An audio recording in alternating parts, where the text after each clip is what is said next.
us to the, AG's office. Take our spanking. And they'll go like this. Oh, Mercer County? Yeah, we got your file.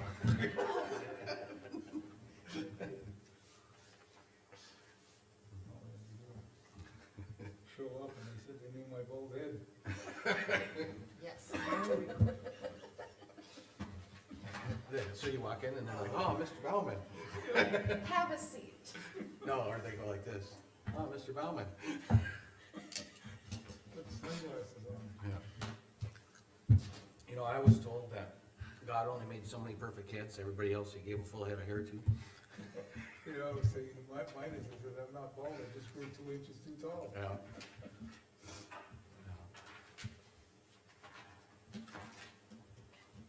Morning, Liza.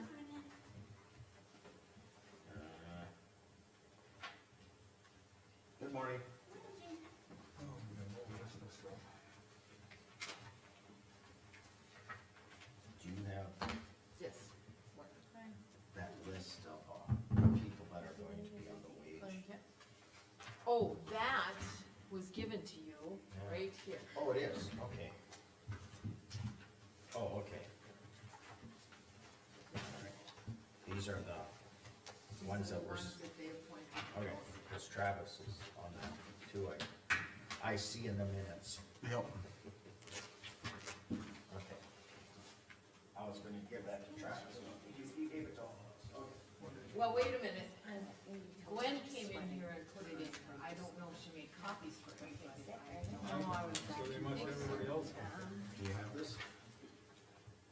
Oh, I'm thinking she only gave it to the chairman. No, I have it. And Liza has it. Oh, good, then she did. where did I put it? There's 5, That, Oh, yeah. okay, whatever, there's more than it's in here somewhere. Oh, here it is. Okay. Oh, gotcha, gotcha. There was like 4 files, so. What Okay. the policy committee selected. Okay. 2, There. 3, 4, Was it 5. 5? Okay. And that's what we have in the minutes, that there will be 5, there will be, where's it at here? I can support that. Ray, Wolf, HR, and 5 employees. Oh.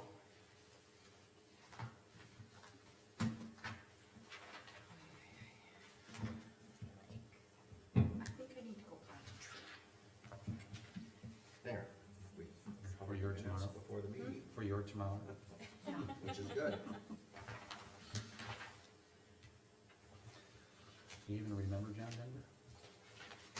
Okay. Trying to get things in order here. Let's see. This is Do you know what his actual last name right was? here. No, It was like Dufendorf or something that's like like that. the It was a useful really knowledge long that. German name, yeah. Bring that. Yeah, they're like, This one here. we can go with John, but I think you need to pick a different last name. I rely on my husband and his brothers for that kind of. Our attorney said that he'll be here, but he might be late. Always. Morning, guys. Morning. Good morning. Do you wanna sign in on the clipboard over there? Or you sit down? Oh,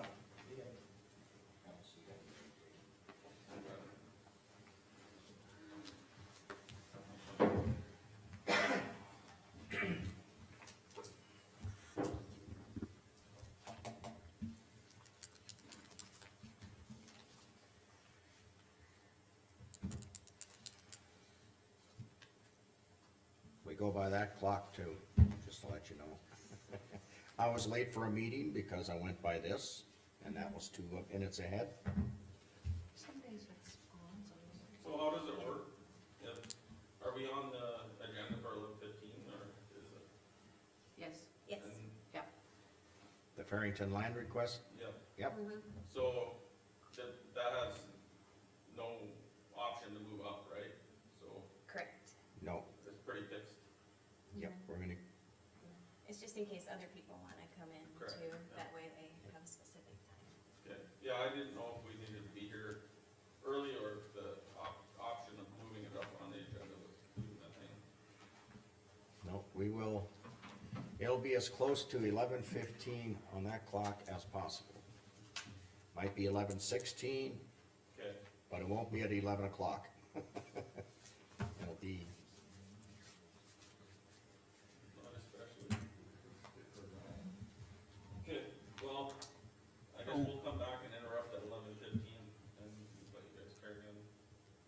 it will be no sooner than 11:15.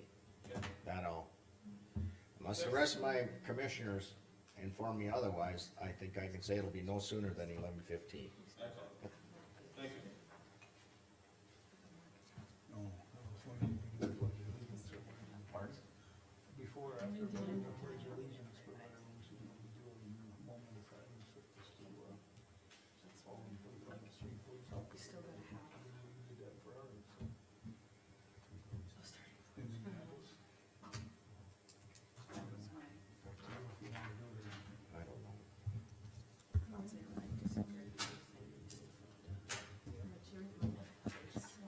Morning, Dan. Okay. Okay.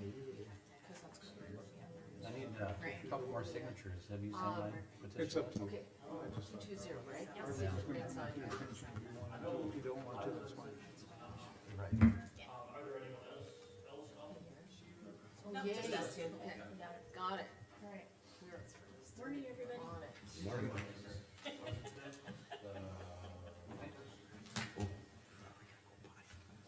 So we got a minute now. It sucks, doesn't it? Be late for my meeting again.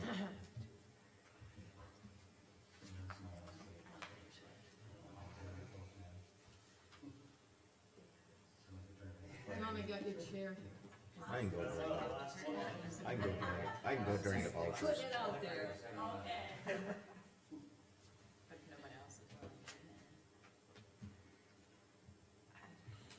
Yeah, we got more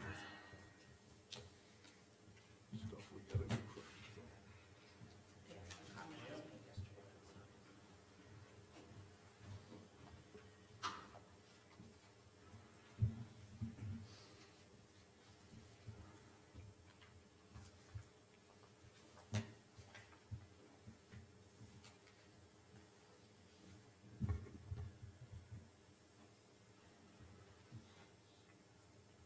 Bing. 9 o'clock, I'll call this Mercer County Commission meeting to order. We'll start with the Pledge of Allegiance. I pledge allegiance to the flag of the United States of America and to the republic for which it stands, one nation, under God, indivisible, with liberty and justice for all. Okay, we have the agenda in front of us. Are there any additions, changes, deletions to the agenda? I got one addition, under other business, the clarification of the $1,500. Is that the Parks and Lou? No, it's with, Clarification of the what? $1,500, voucher limits. Oh, okay. We talked about it, we were gonna do, yeah, we were gonna do it a meeting or so, we forgot about it, so. Okay, so 1,500 or 1,000? The $1,500. Just voucher. 1,000 I think and. voucher limits. 1,500. Just say clarification of voucher limits. There you go. There you go. That's what we need, cause we're even, Yes. okay. We're even- Any other business that needs to be added? Hearing none, do I have a motion to approve the agenda as amended? So moved. Second.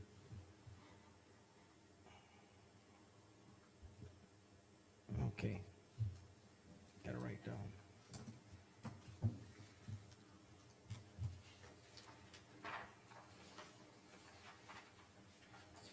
Okay, hearing no further, Travis, how you vote? Aye. Rick? Aye. Jamie? Aye. Liza? Aye. Jean votes aye. Okay, the minutes, we have the minutes in front of us, are there any, I know Carmen has it on the agenda for the Park and Lua fund, but I would like that reflected in these meeting minutes, because I don't recall that Travis approved putting in the 123. Okay, that was word for word for what was said that was recorded. So the way I tried to move on that motion was that to recognize that we needed 123,000 in there, however, we were gonna move the 2955 from the general to that fund. On And then we would determine how to how we get to did the the 123. 123, that's Yeah. how I, So what I Okay. had in the article was that you approved the number, the overall number that Carmen presented you, but then, and then moved way it's Right. worded now is that Okay. we're moving the 123 and the Just- 2955 from the general fund, and to me, that makes it sound like we're doing that right now out of this year's Right. general fund. And So- Jamie, that is exactly why it's on the agenda. Right, but we can't approve these minutes, I don't feel. That is what was exactly said. That's the thing. If you had a correction, but I actually listened to it, and that's exactly how that motion was made. So I can't correct something if that's the way the motion was made. And Well, that it's was gonna off be, the it's gonna be table. back-to-back And meetings, so, that's why I put it on the agenda, because I know that it was, you know, we need to change it so it reflects what was meant. so we could approve this and then Then we fix can- the motion in this meeting, Absolutely. and then it'll be effective in the Actually, next minute, I'm so. asking to rescind it. To rescind that motion so you guys can Well, make a motion the no, way that you want. We'll figure it out when we get We- there, but, Yeah, yeah, cause we can't rescind what was done yeah, at the last meeting. but we can make a correction, Yes, yeah, we can make, yes. We can undo what we did, yes. okay. So, if there's no other questions, I'll move to approve the minutes as presented. Is there a second? I'll second it. Any further discussion? Hearing none, Travis, Aye. Rick, All right, Jamie, Aye. Liza, Aye. Gene will vote aye. Next on the agenda is review and approval of vouchers. Not that I'm not in the audience, so I don't need to make that announcement.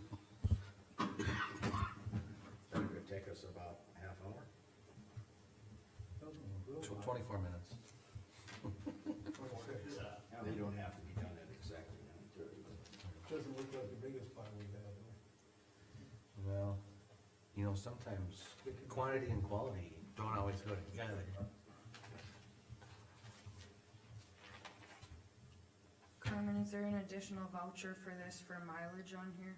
Or we're just using what was written on this voucher for Okay, where's it from? Lily, from the weed board?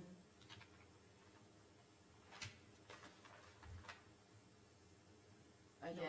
I don't hold feel on. like the mileage should be on this voucher, it should be on the other one. Yeah, let me check on that. That's the first page. That's the first one. Yep.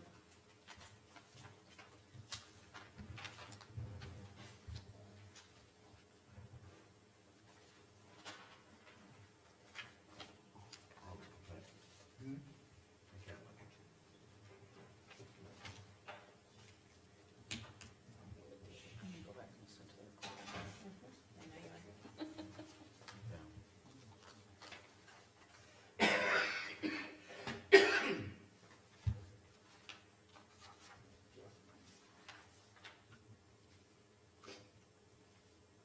So we got one new one? Yeah, one was delivered I suppose it turns things last around. week or the end of the week before. Okay. Is it all set up? Finally got radio fixed and, it's out on the road, Wow. I believe. Don't quote me on that. No, I'm second guessing it. Damn, you know. Don't quote me on that.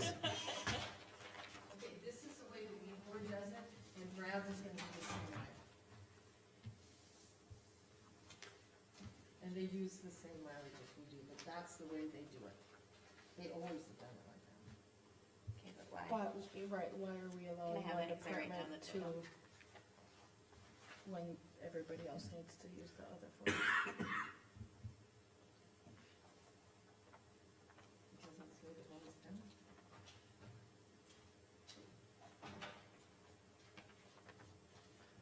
This is the number one, right? What's that? We need to make a motion now, and say they have to use that form. I mean, everybody else uses the mileage form, so why are we? Why are they different? They haven't been doing it that way. Not I agree, we should try and get things standardized. I mean, even the expense vouchers that come through. We got So this is the first one. always done it that way. Carmen, this is Try to not just, accommodate this that? is not just me, we are all questioning this. Okay, here's the thing, deny it, and then we'll send it back to Brad, and then they can do it the other way. We'll,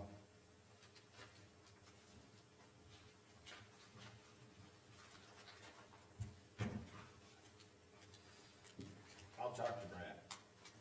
How's that? You have the weed board? Yeah, I think he has some. Okay. I'll talk to Brad and we'll, Okay. I will attempt to have him make an adjustment. Is that okay? It's a good place to start. Yep. And that's the first one, Jean, just so you're aware. This goes on top. This- That's the second one, this one goes on top of it. That's the first one.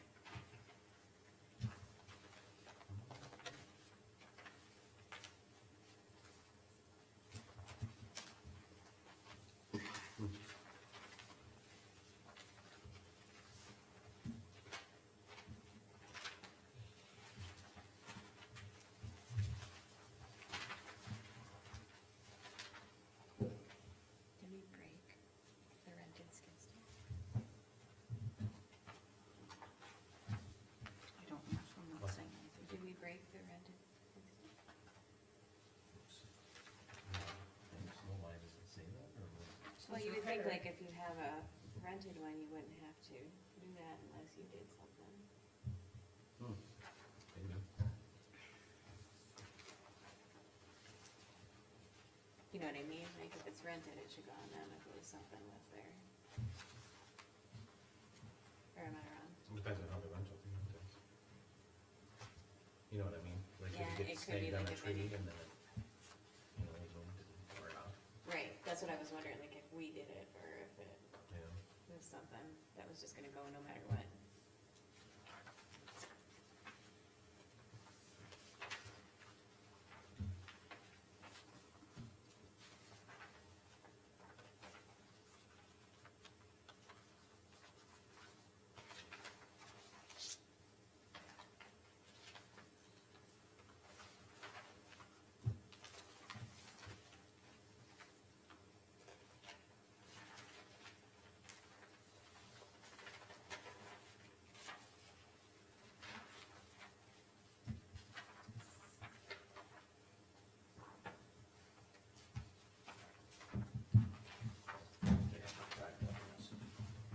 Well, it's nothing against Brad or Lily, but every other employee is Yeah. using the voucher sheet, so if we're gonna have some consistency, do I think Brad and Lily deserve their mileage? 100%. yes. But it's a form that every other department is using, so I feel it should just be across the board.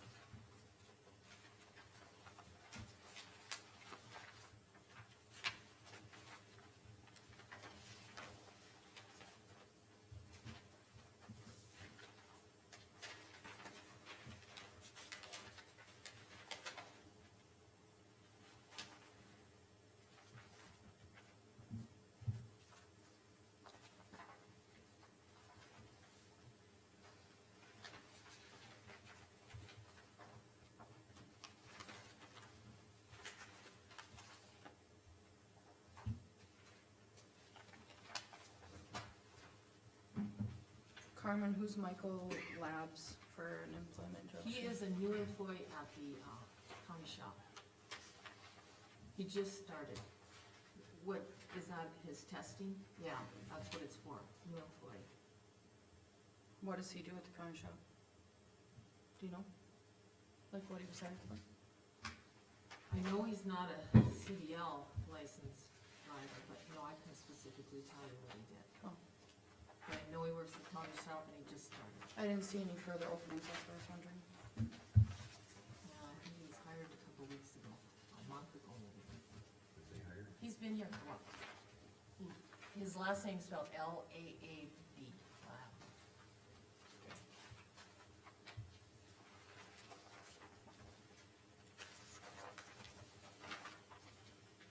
This was one from that was never invited to. Spelling bee, Oh, yeah, me either. because it was terrible.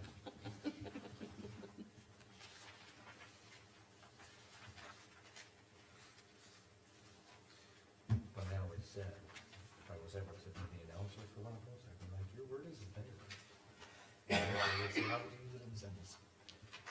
They're over there and they want their food now. There.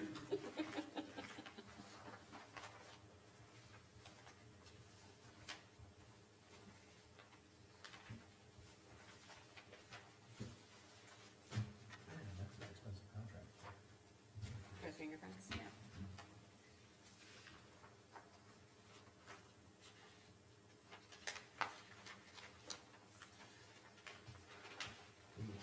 Is that electronic? Yeah. Okay, will do. And I think we have two of those, like two machines. Oh, you do? There's one in the jail and there's one over here. Yeah, I didn't say, I knew there was one out. I don't know if they're the same, but there is one in the jail and there's one over here. You ever do a If that fee for matters. this? What's that? Do you And I ever got go for bids for that stuff? Insurance? I know we talked about it, Interstate compact people. I mean, but we'd have to do that probably during budget season, you know, for the next coming year. Do we put a So list we should out put that on on, somewhere so we talk budget about it. season, like if you want Yeah. RFPs I mean, it's for like now. different, like insurance or, Right, I was wondering about that insurance one too when it went through. like, do you put it Yeah. out before budget season trying to think, or after? Or like during? I think 'cause you we have to fall under before, actually 'cause you have to under- know but then what you you need have a budget for, right? That's my agent that processes everything. thought. Most of the time Oh, yes. our fees are set already, but it's, we just have an agent that handles it. Mhm. So I mean, they don't really set, change the price on it. I'm sure there's an administrative fee on it, but I I don't don't know. know. Rick, do you know what the new employee at the county shop does? Or what they No, were I hired don't. for? I just know he was there, probably will have more clarification, but I haven't had much contact from the shop in the last, Okay. other than the last 2 Okay, days, here's put your it that copy. way. And let's get this Thank you. on the. I know he was there, but I didn't, when I questioned it, I was. Yeah.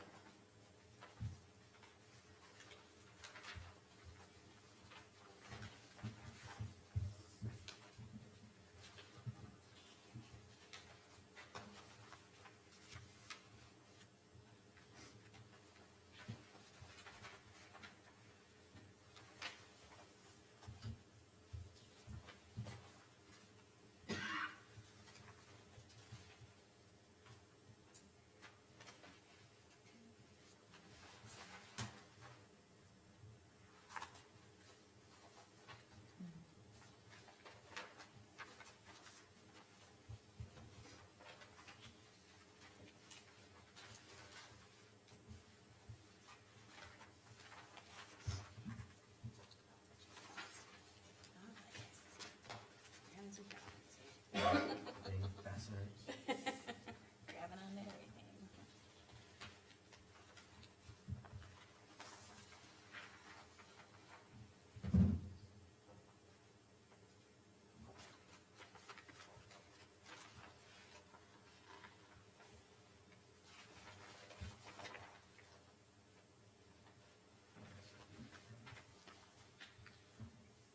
Everyone else is slicing the pie. Some are big, some are little. But they all add up.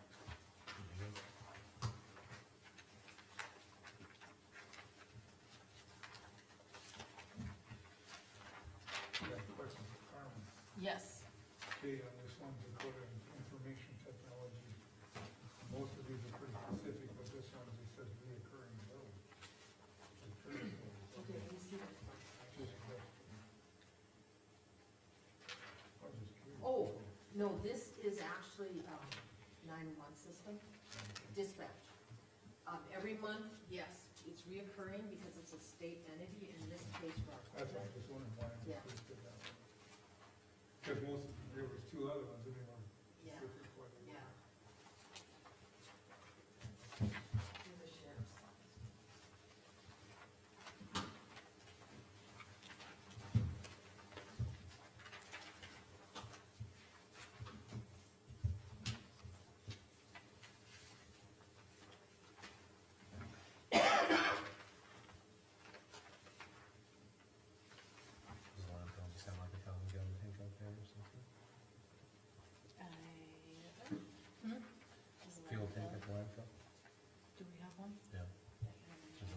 mean, this one's I don't just a remember. landfill, but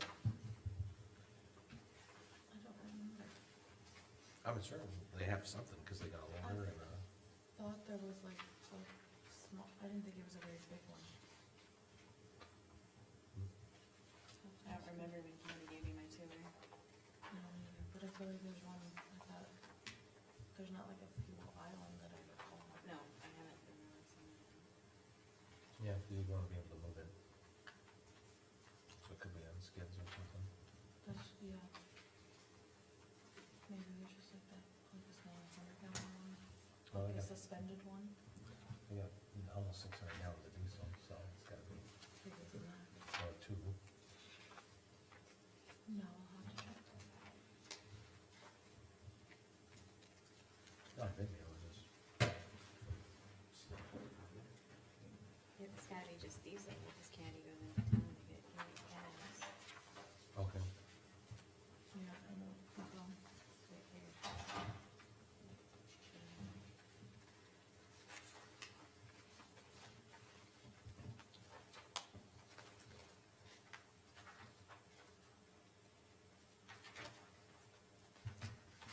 Is there normally sales tax on propane? I don't think there was. I mean, we didn't get charged, it says exempt, but Yeah. there is, okay.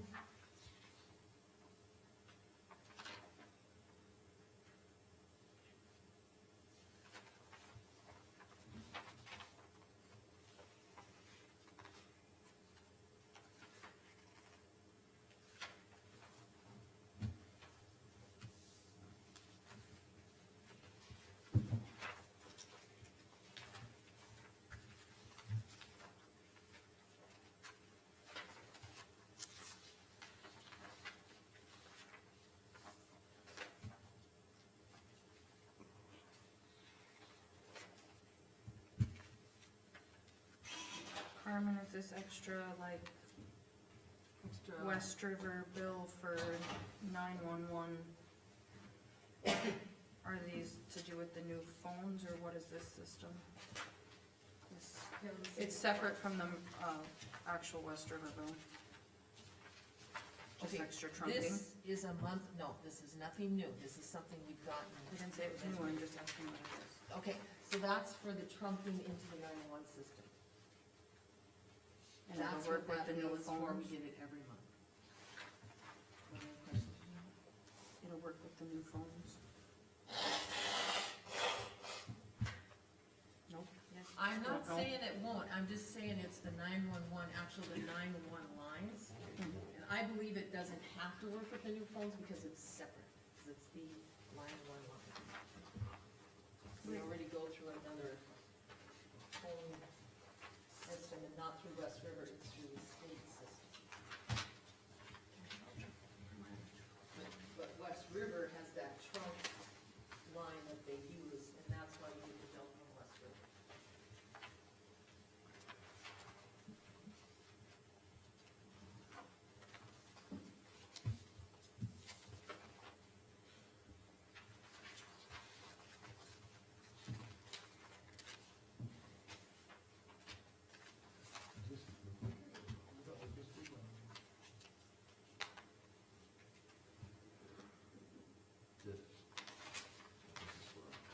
Yeah, I think that's for Brad.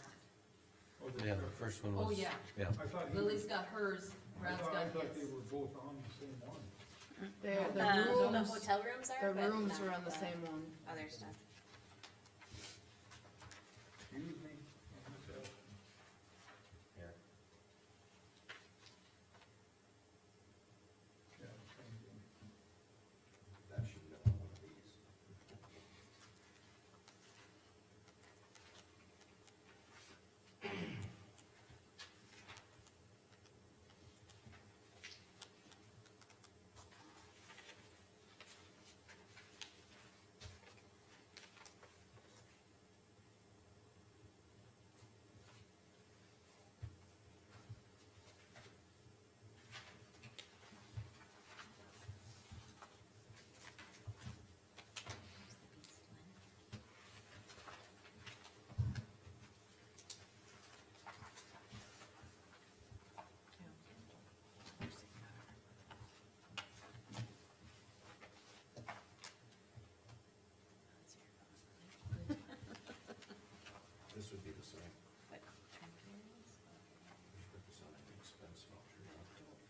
but that's what, yeah, so it's the same thing as the other ones, so you have to talk to Brad about. Yep. And I don't recall seeing this, that this Not is like just the this. way it is These now. are a different That's the form. way we voucher it.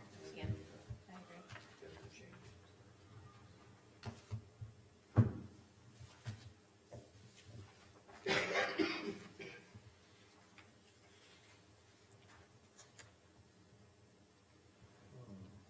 Liza. Yep.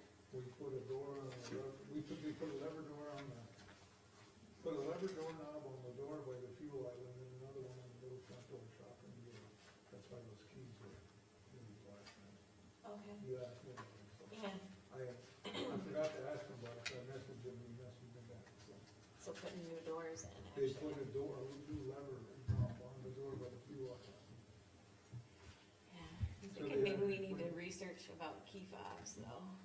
Pardon? I think we should do some research about key fobs for Oh, everything. instead of keys and stuff. Yeah, With our badges that we have. Okay. yeah, I think that may be something we should look into.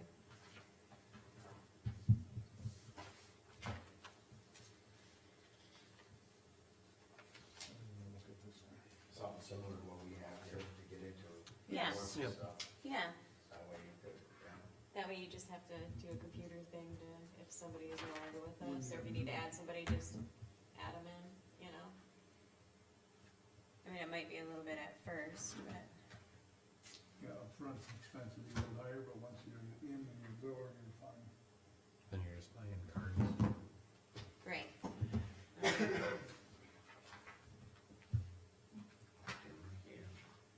Frank, you went through this door 172 times last night. What's going on? Right. Are you forgetful?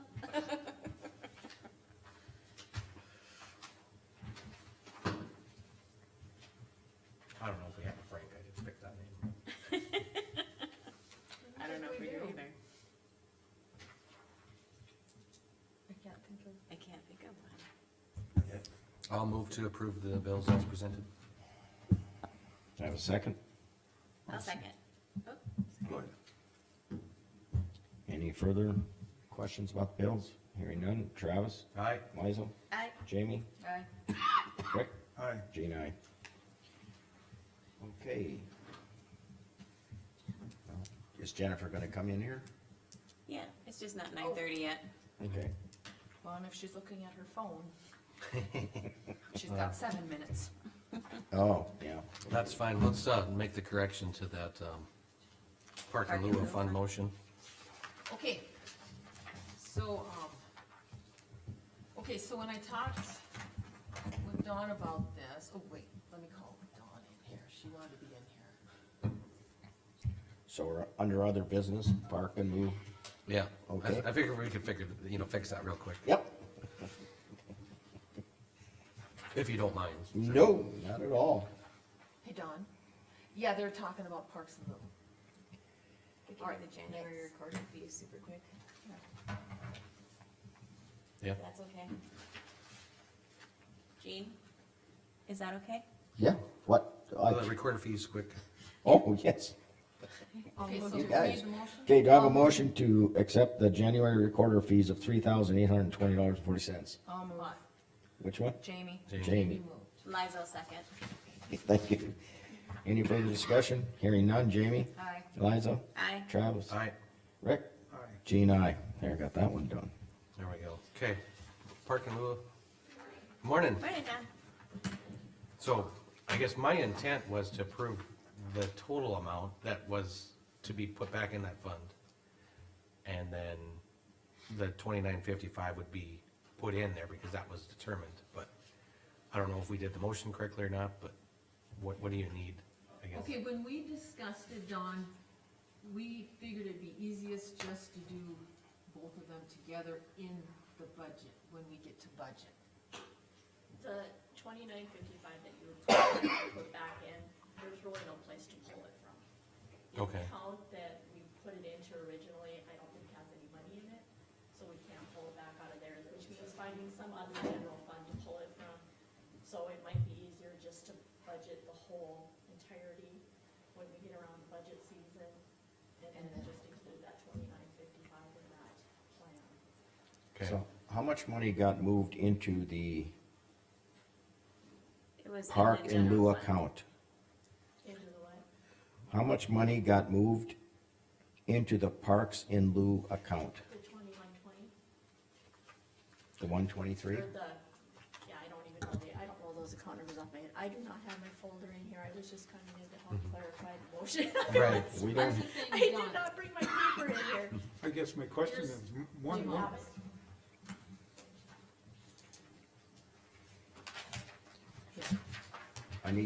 I even need to have an understanding here. Travis, what was your intent on the motion? My intent was to accept the number that Don had come up with that should be in that fund. Which is approximately that 123? Correct. Okay, And then we had talked about there was a 2955 that was in the general fund last year, but should have been put into this fund. I was looking to pull that from the general fund this year to put into that fund and then determine on how to get to the rest of it. That was my intent. How we get there is, I guess, what we're discussing now. Yeah.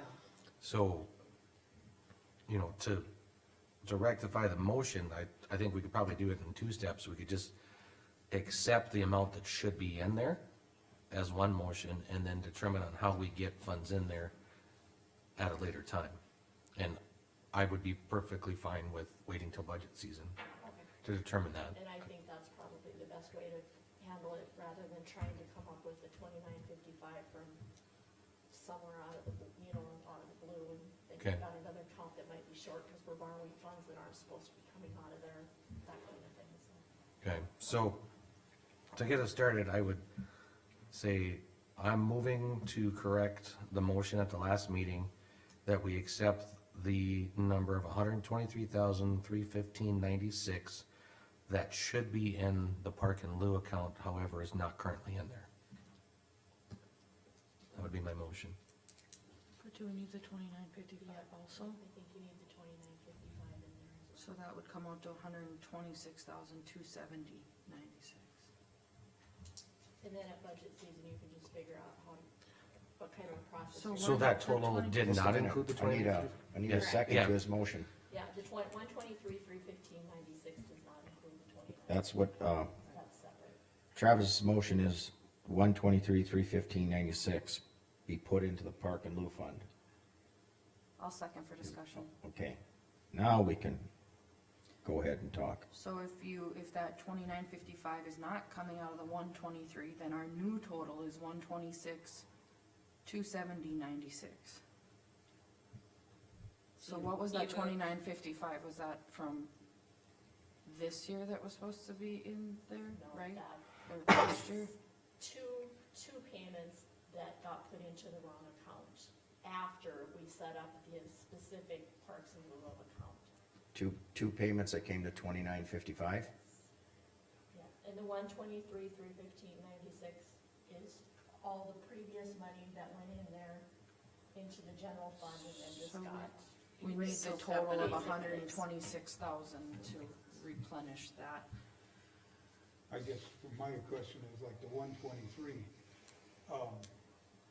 went into the general fund. The problem I have with what we're doing is we had a motion and resolution that we did this, and they put this money into, in 2014, they were supposed to put this money in the general fund. 2020 is when it changed, so do we go back that far, or do we go all the way back to 2014? That's my question on that. I mean, it's like, That, I also question that, like, why it changed or why this happened, because, Well, the history on it was that they created the in lieu of park fund.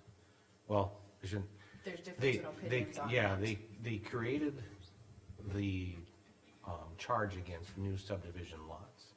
And their thought process behind it was to put money away for future, parks within subdivisions, or to have money to make updates to existing parks in rural subdivisions.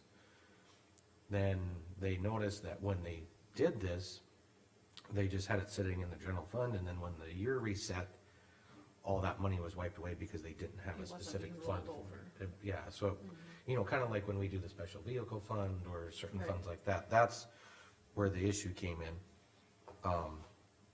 But But- now we're trying to go But- back and figure out how much should be in there.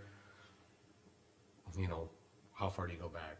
I mean, at this point, pick a number, I guess, and Well, move forward. In 2020. even as Rick said, back when it was adopted, it was put in the general fund, not into a special fund, but in 2020 is when they changed that and said it should go into this Parks and Lou fund.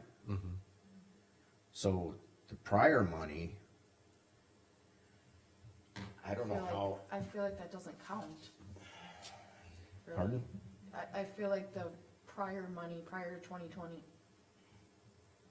went where it was supposed to go at that time, Correct, well, based off decisions. Right, based, And- yes. yes, It and I'm, was, then there was no earmarking, and yes, at the end of the year, if it wasn't spent on parks, it was, yeah, just became part of the general fund. It wasn't earmarked Where that until resolution- 2020, 2020. Right. so, The other thing that it says on there that we should be advertising for this at the end of the year, I don't know if we're doing that either. You know, it says we're supposed to advertise to the public park boards and things like that, that's what was requested in this, on March 4th of 2020. Well, either way, there's no money in that fund, so there's nothing we could advertise for. Well, No, but I think But I we should mean, only we- have to Yeah. correct back to March of 2020, 2020, not 2014. anything prior, Right. based off this resolution. So the 125,000 roughly is from 2020? the 123, Yeah. 315, no, that's from, that goes back all the way to like 2006. And Okay. I understand where you guys are coming from, but I also understand that I think the people that were putting this money in this account thought it would be there if they ever needed it. And I don't think that the original resolution should have been done the way it was, because I don't think that, I don't know who made it, I don't know what happened, but I don't know if they realized that that would get wiped out at the end of the year and that money would just disappear. And I think the people that have put money into this account are very disappointed that that money is not available for them to do things with, because when they put it in there, they thought it would be. and don't disagree with one word you said, but it was going into the general fund, and at the end of the year, we can't necessarily undo what was done previously, unless it would have been statutorily wrong. Well, then we need to correct it. But I understand what you're saying, but at the time, they said it's gonna go into the general fund, and there was no earmarking of it, which call that a misunderstanding or a mistake. So the way I see it is the monies after 2020 would go into this account. Because when they redid this resolution, that's when they did the fund, and then they clarified that the treasurer should move it at the end of the year. Can I say something? Yeah. go ahead. And it wasn't meant for the developers, it was meant for park boards to request the money, not the developers. Yeah. That's And my understanding also. by Public reading use that. and public recreation and public parks is what it's in the motion, or the thing here. We get that. I mean, even though the development might be, don't wanna use a specific name, but let's say Wolf Estates Yeah. up by the lake, Golden Valley could apply for part of that money to do But a I park. think like Pick City did come in and request money for their park and whatever that was, they got money for it. And right now, I guess from. I understand, well, I fully understand what you're trying to say, but if the commission at that time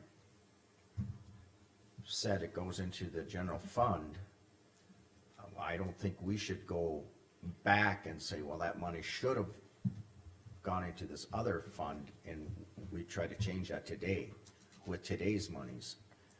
But I have no problem going, because it's in documented that as of 2020, it should go into this account, which I agree, then we should be putting any money from 2020 into that account. That would be the way I would say it is what we'd have to do. Because that's what was stated back in 2020. And I think based off ordinances and resolutions, we can justify going back to 2020. I don't think we can justify going beyond that.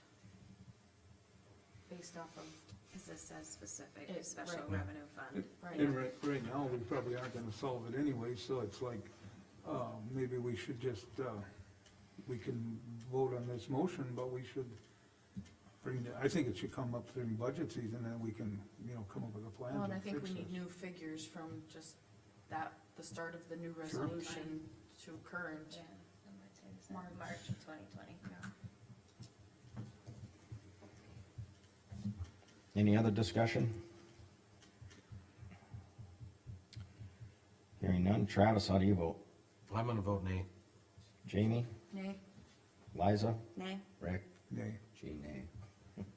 But we should, Okay, now we should can- look at it, Yeah, yeah. I think we need to work on it, but. But at the current time,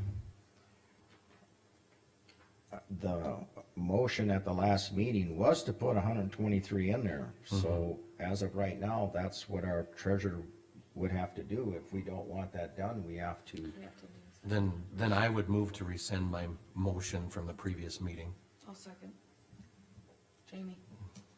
Is that probably the proper way to do it? I mean, I don't know if we can. it's I- difficult when you have separate meetings to do a rescind, I but know, now you're going way beyond my parliamentary knowledge. I don't know if you can Dan? rescind a motion from a previous meeting. and typically it's think- not customary, but I mean, in this instance, we've determined an error and we wanna remove that. That's correct, and I don't know the exact procedure on how to do that.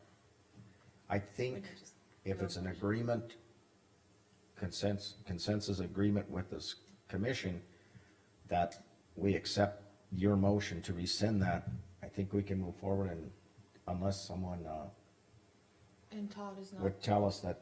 coming now, correct? I think he's got called to court, so. So with that said, I'll accept your motion to rescind a motion you made at a previous meeting for now, until we get a clarification on how if we can't do it that way and how we have to do it. So Travis's motion is to rescind the 123, 315, 96 And at the Jamie previous seconded. meeting. Do I have a second? Jamie did. Any more discussion? How about the 2955? It's the whole Even. motion, so. Yeah, it's the 123, 315, 96. Oh, yeah. Okay. Any other discussion? Hearing none. Travis? Aye. Jamie? Aye. Liza? Aye. Rick? Aye. Gene, aye. And if we need an interpretation on that one, I might have to look that one up. Okay, that was the Park and Move Fund. Now we are at 9:41, planning and zoning. Jen, you're on the floor. Resolution to amend 2401. Yep, zoning case 240201 for Trilogy Legends LLC is a resolution to amend zoning district map from residential district to commercial district. The subject parcel is located 2.5 miles west of Hazen. It consists of 1.77 acres in the southeast quarter of section 9 and 8.43 acres in the southwest quarter of section 10. Township 144 north, range 87 west. Was recommended for approval by P and Z on February 15th. And this was the, just for clarification for everyone, this was the prior, vet clinic between Hazen and Beulah. Residential home Yeah. with the vet clinic underneath Gotcha. it, now it's, physical Therapy. Yep. Therapy, Okay, that's where we're talking here. I will move to approve the resolution case for 240201. I'll second that. Any further discussion? Yeah, as brought up, it's the former vet clinic, however, it's a physical therapy and she's looking to add additional businesses. Nobody's actually living there, so it makes perfect sense to move it from residential to commercial because it is specifically used for commercial practices. Any other discussion? Hearing none. Travis? Aye. Rick, Aye. Jamie, Aye. Liza, Aye. Jean, aye. Motion approved. Okay, just so you guys are aware that everybody's gonna have to sign this, cause it's a resolution. So pass it. Okay. Okay. Zoning case number 240202 for BB BTS Second LLC is a conditional use permit to install a 370-foot tall guided tower with a 10-foot lightning rod, along with support equipment to be located within 100 by 100 leased compound. The tower is within the egg zone of the Mercer County zoning district map. This tower site located approximately 1 mile north and 1 mile west of Beulah. The site is in the northwest quarter, less tract 1 and tract 2 of the north half, northwest quarter, section 14, township 144 north, range 88 west. It was recommended for approval by P and Z on February 15th. And this is approximately where? 1 mile north and 1 mile west. Maybe around a little bit. Okay. I have a motion to approve. I'll move to approve the conditional use permit. Do I have a second? I'll second. It's Liza. Yep. Thank you. Any further discussion? Just to clarify, this is outside Beulah's ETA, so there's not a joint needed on this one, because it's outside that extraterritorial, just for clarification based on where you're saying. So it's basically, It's just outside. it's just outside. So this is an instance where it doesn't need that double thing, just for clarification. The other thing that we discussed at P and Z also was that, this one should reflect the same consistency that we used in the one prior. Yep, and I believe she had that on. And it looks like the landowners agreed in, according to this info. Any further discussion? Hearing none. Travis? Aye. Liza? Aye. Jamie? Aye. Rick? Aye. Jean, aye. Temp use number 630, Casey White. Yep, renewal for Casey White for Scoria Pit. The Scoria Pit consists of 10 acres in the northwest quarter of section 31, township 143 north, range 88 west. Do I have a motion to approve? Also moved. I'll second. It's Liza. Any further discussion? I did go out there and inspect it, and then I didn't find anything out of the ordinary. The weeds were sprayed and it looked okay. Any further discussion? Hearing none. Rick? Aye. Liza? Aye. Jamie? Aye. Travis? Aye. Jean, aye. Approved. Okay, 9:45. Thanks, Jen. Go ahead. Thank you, Jen. Policy updates, wage committee.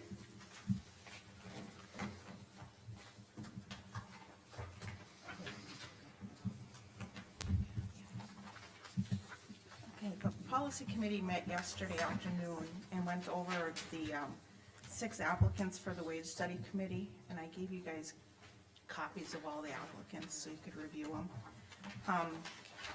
The committee appointed the following 5 individuals for the board to approve. Candace Strand, Shannon Singer, Mark Earhart, Mark Schmidt, and Cody Weidrich.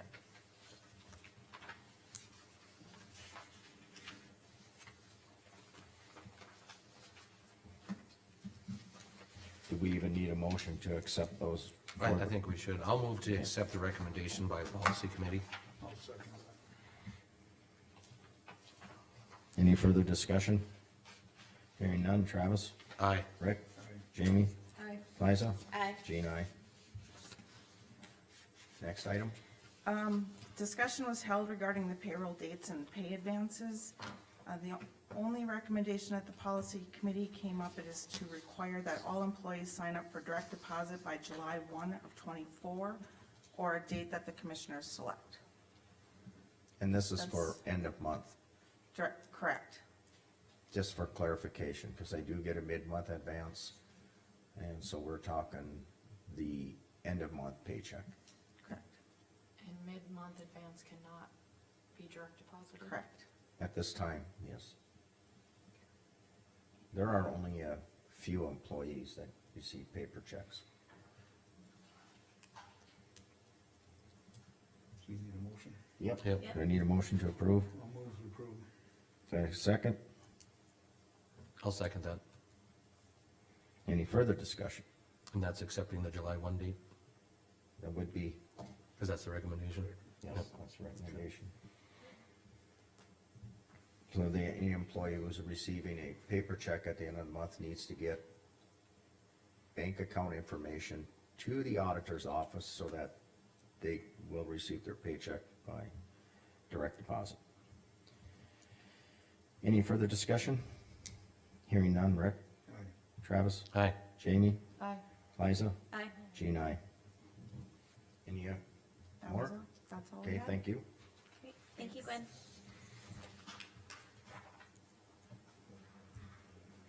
Okay.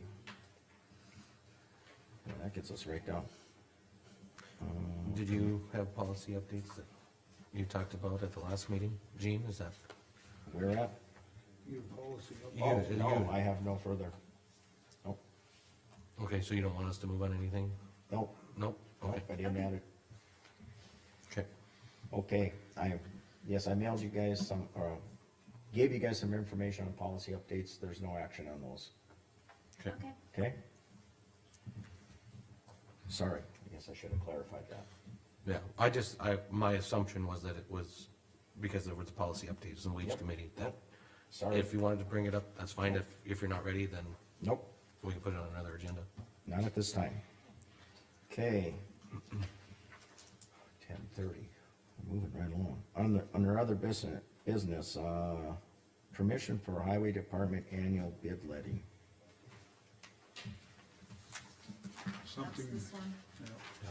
they're requesting a motion, Rick, Oh, that's, the okay, bid letting. They that's need the actual, To yeah. approve it so that they can send out. I'll make a motion to approve the annual bid letting for the highway department. Do I have a second? I'll second that. Do we have a date? Oh, it Uh, has it on April here. 3rd, Gotcha. yep. So, yeah, the date is, April 3rd at 10 AM. And then it'll be for products ordered or delivered May 1 of this year to April 30th of next year, unless otherwise noted. I am sorry, I can't find my, You know, this is kind of our annual thing where we ask Yes. for propane, diesel, oil, Common X, rental equipment, tires, gravel crushing, culverts, and lawn care, so. yeah, our annual bid letting that we Correct. just need to, And you explained it perfectly as you explained it last year. okay, any further discussion? Hearing none, Rick, Aye. Travis, Aye. Liza, Aye. Jamie, Aye. Jean, aye. Extension mill levy wording approval. That's on this page with the park and move. Yep. Now Craig had emailed me right for the meeting, so, in this motion, we wanna take out service and just put county extension. And then same with the yes, the C would be capitalized, the E would be capitalized on county extension, and we take out service. The whole word needs to be, right? The whole word, yeah, Yeah. absolutely. That So was all it. it reads is approve the county extension mill levy to be raised from 2 mills to 4 mills. No Correct. means to reject county extension mill levy. And in the motion, it's just county extension. Do I have that in here? You do, yes. Gosh, I can't find that either. Look under your blue pile, Nope, the it's not agenda here. pile. No, yeah, I'm sorry, that's I okay. just, But this is what we're looking at, Gene. Right here. Yeah, files. Yeah. okay, so, So, I'll do the motion. okay, you get, I'll move to approve the following ballot wording, for the extension service. As per North Dakota Century Code 113801.3, shall the governing body of Mercer County obtain additional 2 mills for the county extension above the 2 mill levy limitation set out in North Dakota Century Code Chapter 113801.3 for a total of 4 mills. Basically, right. Do you wanna read the yes or no? Yep. I just wanna make sure. And I don't know if you necessarily have to do the yes and no. That's where they're gonna check it, yes or no. Right, but I mean, we don't approve. We just do the wording, from what I understand, we don't dictate the yes or no. Or do we? well, it's just an explanation of if you vote yes, means you approve the county extension. Okay, well then Mill I'll, levy to be since raised. nobody seconded it, I'll include the yes means you approve the county extension. Mill levy to be raised from 2 mills to 4 mills. No means you reject the measure and county extension will, mill levy will remain at 2 mills. I'll Okay. second. Jamie, second. Yep. And I'm gonna need that back. Any further discussion? Yep. Hearing none. Travis? Aye. Jamie? Aye. Liza? Aye. Rick? Gene, aye. Sorry about that. I can't find half my paperwork here.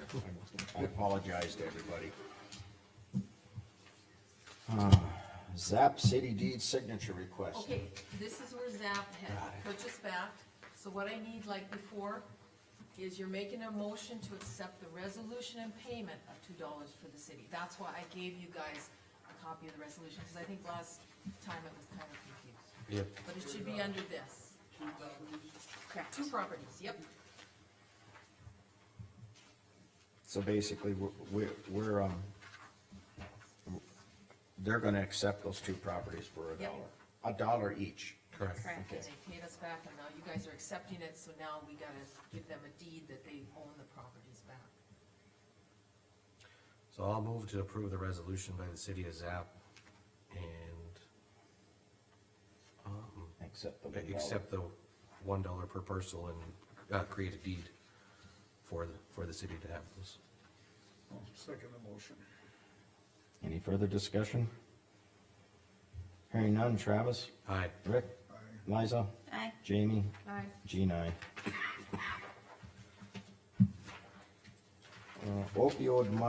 Opioid monies usage. Once again, Now, that's the information that was sent out to you guys. All I did is make a copy of that email that you guys were gonna discuss it again. You requested it to be on the agenda.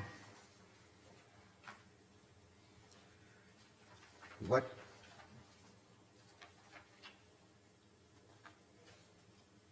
Does anyone have any ideas on what we wanna do with the money as per what we can do with the money? Well, there's So, silence. we did receive the money, correct? Oh, yes. Okay, so we've received the money. We haven't received all of it yet. Well, no, but up to this point, We're gonna, yeah, I'm thinking we'll still get some more, but yeah, Okay. Since we have some coming in, they said. we have some more Yeah. coming, but what, there was even a dollar figure, yes, but, there was $1. It was the like majority of it 17,000. we've If I got can find already. it, I may not be able to find it Um, tomorrow. And then, I think it's outlined that we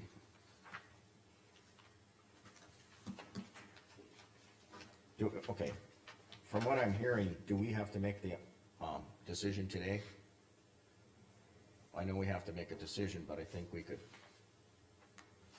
move it down because I don't hear a lot of input from the Well, rest of the I mean- commissioners. I just wonder if we just make a motion to follow, West Plains opioid prevention background and implementation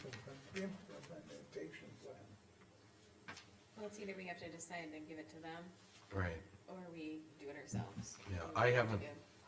I haven't had any other thoughts other than giving it to Western Plains Health. I don't know if the Mercer County Youth Bureau has any intent on it. I can support it used for prevention, whether who gets that, it doesn't matter to me, or if we split it up, but I think a perfect use for it is the prevention In the schools. in the schools. Obviously, if we use it here in our youth bureau, we know what's gonna happen in our county. If we give it to Western Plains, I'm not saying they won't do something in the county, but it'll be in the 6 counties that Western Plains, provides services to. And if they're getting it from all the communities, it probably will be allocated appropriately, but, I'm not set on one way or another. I think it's like part of it goes to maintain, kiosk and Mandan, Beulah, different things like that. So it goes to across, like you're saying, counties. Bismarck, Mandan is in there. Do we hold off on it for a little bit, give it to the youth bureau, see what they would come up with, what they would do with it, I and think then I'd like bring to it check back? with Maybe. you and check with Aaron and see what, You know, how it is, Combined if it together. does go to Western Plains, how it is allocated to our county versus. Can you table it and get on? So we'll postpone it until next meeting, yeah, but, March Who 6th. has the sheriff's department? yeah, who has the sheriff's department? Who does it? Rick does. Rick? You Okay, wanna talk to Rachel at the youth bureau? Yeah, what she wants to do. Okay. yeah. So if We're gonna wait. we have a plan from our county, then we'll So wait. you want it on the agenda next? Sure, Yes, we'll postpone this decision on the opioid monies Yeah, we until should next probably do a meeting. specific time so Rachel can know when she needs to be here to present anything, if anything, Yep. right? I'll make a note of it so I can do it later. do we wanna set that time now, or just in the forming of the agenda, a time is set? Maybe Rachel could contact Carmen as to Yeah, when would be a there good you go. time for her, cause I don't know if she's got anything going on that day or not. Yeah, have her give me a call, Yeah. and I can, Yeah, we won't set it, but whatever works for her. I'll just leave a message when we talk to her, I'll tell her to get ahold of Carmen. Okay, Time with Carmen, let's postpone Well, it probably until needs to be March discussed with Terry also, as- 6th. to fit her schedule. You know Rachel to do that. Well, now we got portfolio updates.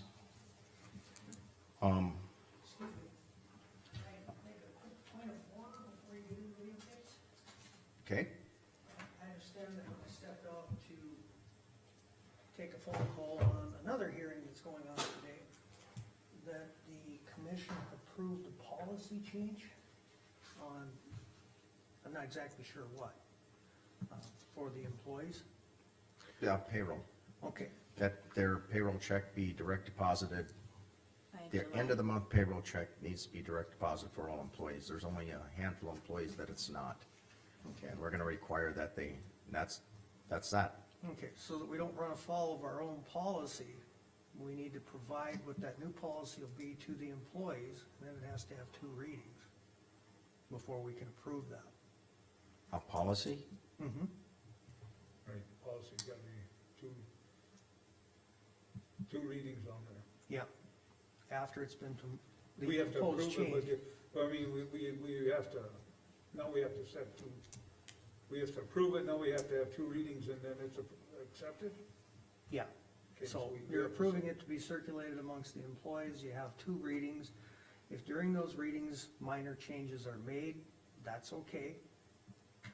But before you can implement it, we gotta go through those steps or we're in violation of our own We've got policy. time too, and it wasn't gonna be implemented until Okay. July 1, so Okay, we need to make sure we do it right then. I just got caught in the hall by a Well, couple you're employees. in the right spot too, because we have another question for you too on the other one that, we were looking at clarification on our Parks and Rule, wasn't it? Yeah. Send her a message, Oh, from the yeah. meeting to the other meeting. So in the last meeting, I had made a motion, to, refund the Park and Lou fund. However, wording and how we did it, we wanted to correct. So essentially, I moved to rescind the motion from the previous meeting. We weren't sure if that was acceptable. That is acceptable. Okay, It As is- an acceptable parliamentary procedure that you can rescind a motion from a previous meeting? And by the way, Robert's Rules of Order are not, absolute, but Right. yeah, I mean, We understand that, but it's a suggestion on how to do meetings, there's a couple of others that vary, so, but I'm just getting at, this one I've never had where we wanna rescind a motion from a prior meeting. I didn't know if you could even do that. Yeah.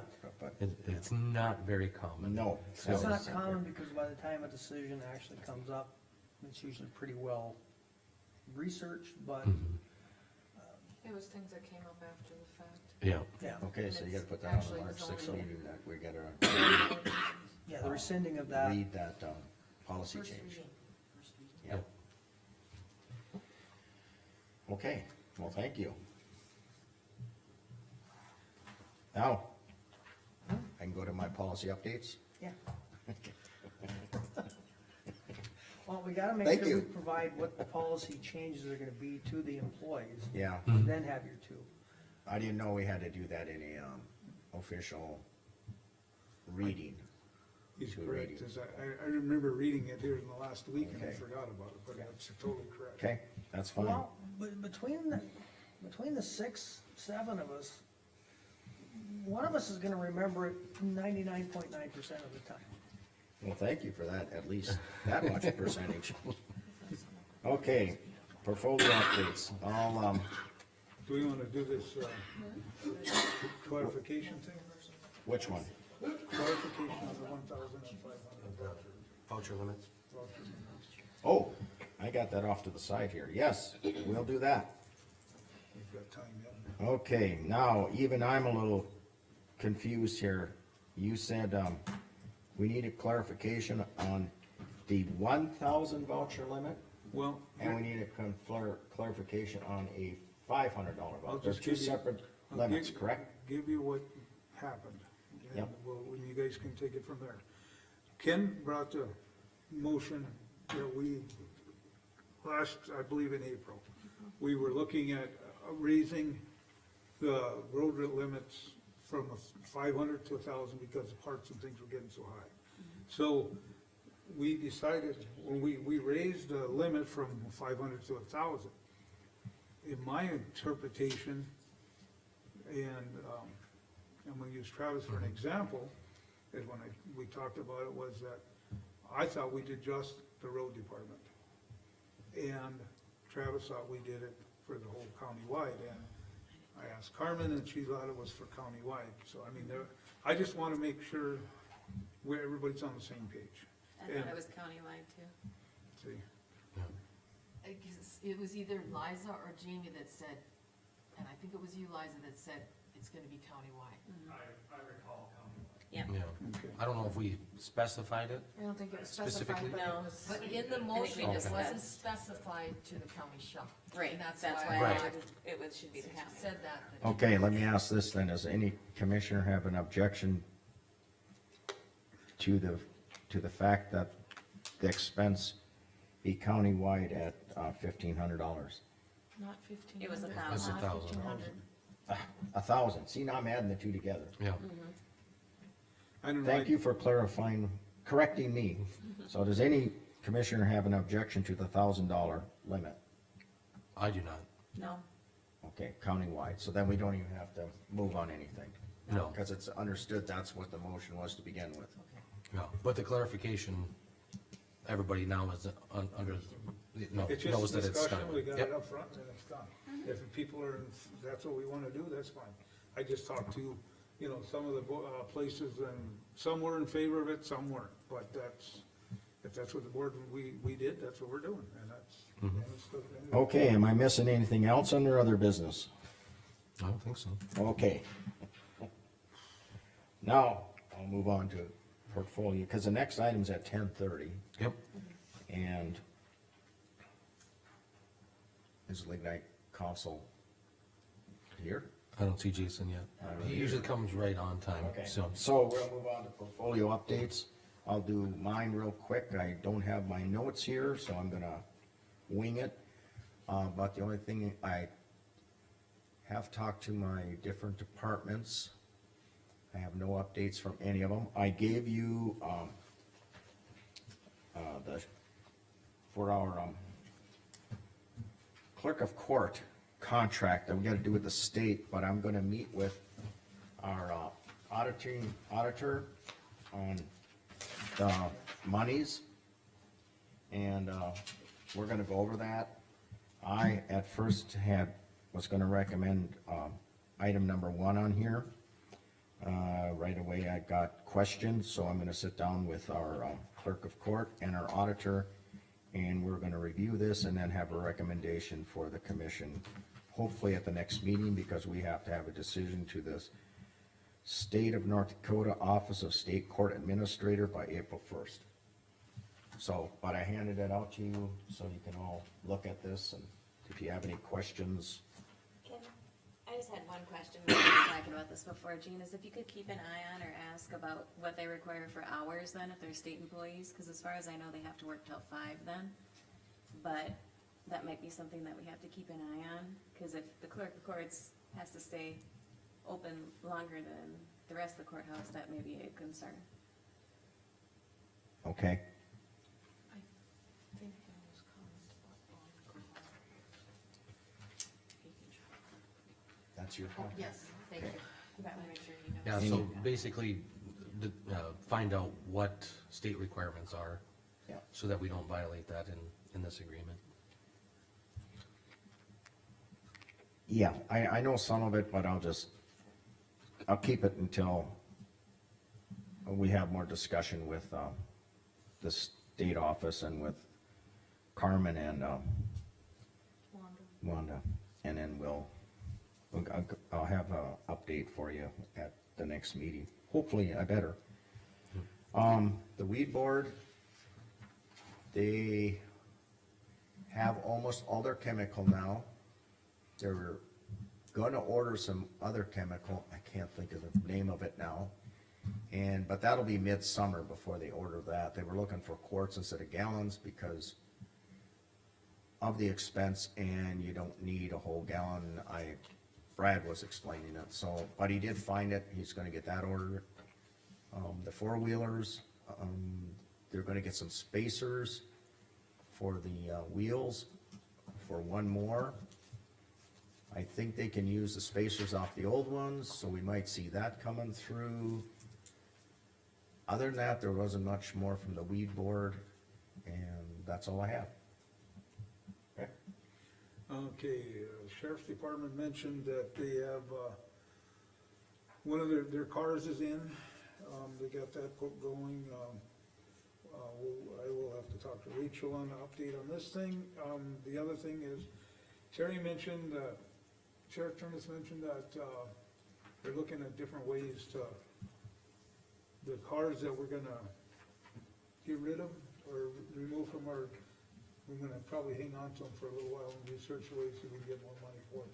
Versus the auctions and the bids, we've been getting little or nothing. They're gonna try to go outside, maybe a 3-state area or something that other, for instance, the one that we did get a little bit more money was City of Hazen needed a vehicle, so maybe And we say some can, other PDs and we stuff can like look for that. something, cause the electronics and the stuff that we have in these vehicles are worthless to anyone else, so I mean, we're just gonna spend our time working on that.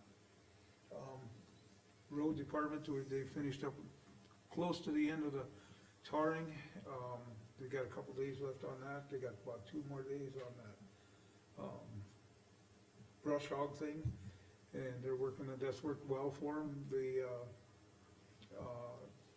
we have one issue with it, I did see it last month, 2 weeks ago, we ended up putting teeth on this thing, and they should have been in good shape when we got them, and they were wore out, we ended up, the bill's putting those teeth on, and they're working with us on that bill. Okay. So we're going back on that, and, the other thing with the road department too is just the laying the groundwork for it is within our budget and stuff, we're looking at, a plan and some of the equipment that we need to do, just at some point along the line, we may request. We've been researching bids for maybe a different dozer, trackhoe, different things like that. There's a whole list of things, but obviously we're not gonna get them all at one time, and it's like, we have to get down and get a plan of what we can fit in our budget, what we're gonna do, and then at some point we'll come and present it, but we're not, we're just infant stages, we're still getting bids and looking at stuff, and we haven't had a total, plan for going forward yet, but when that is, we'll present it.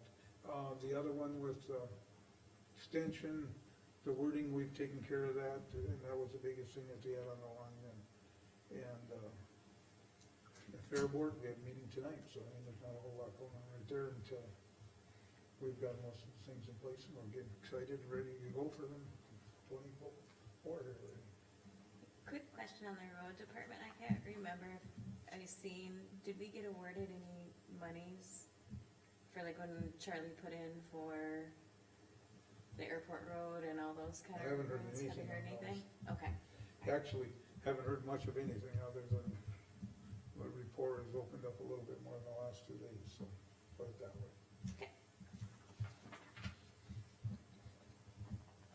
Travis? Me? Okay, we had, planning and zoning last Thursday, we went through those cases today, that's fine. So yeah, we'll have another meeting next month, if we have anything on the agenda. I know at some point, the county planning and zoning, will probably work with Beulah on that joint jurisdiction for that second half mile, just so that processes are in place, and when we do get something that's in that second half mile, we can handle it accordingly. Library, will meet on Monday night, so I'll have updates at the next meeting.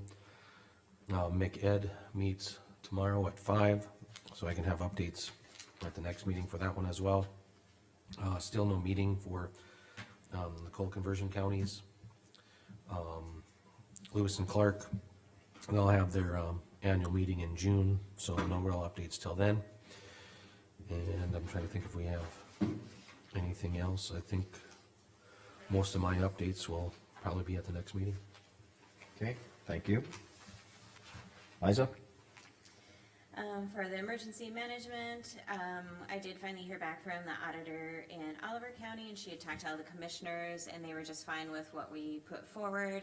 They would like one of the commissioners to be on the hiring board for that, so as soon as we get that set up, I will make sure and contact them, so we will have an Oliver County commissioner over for that.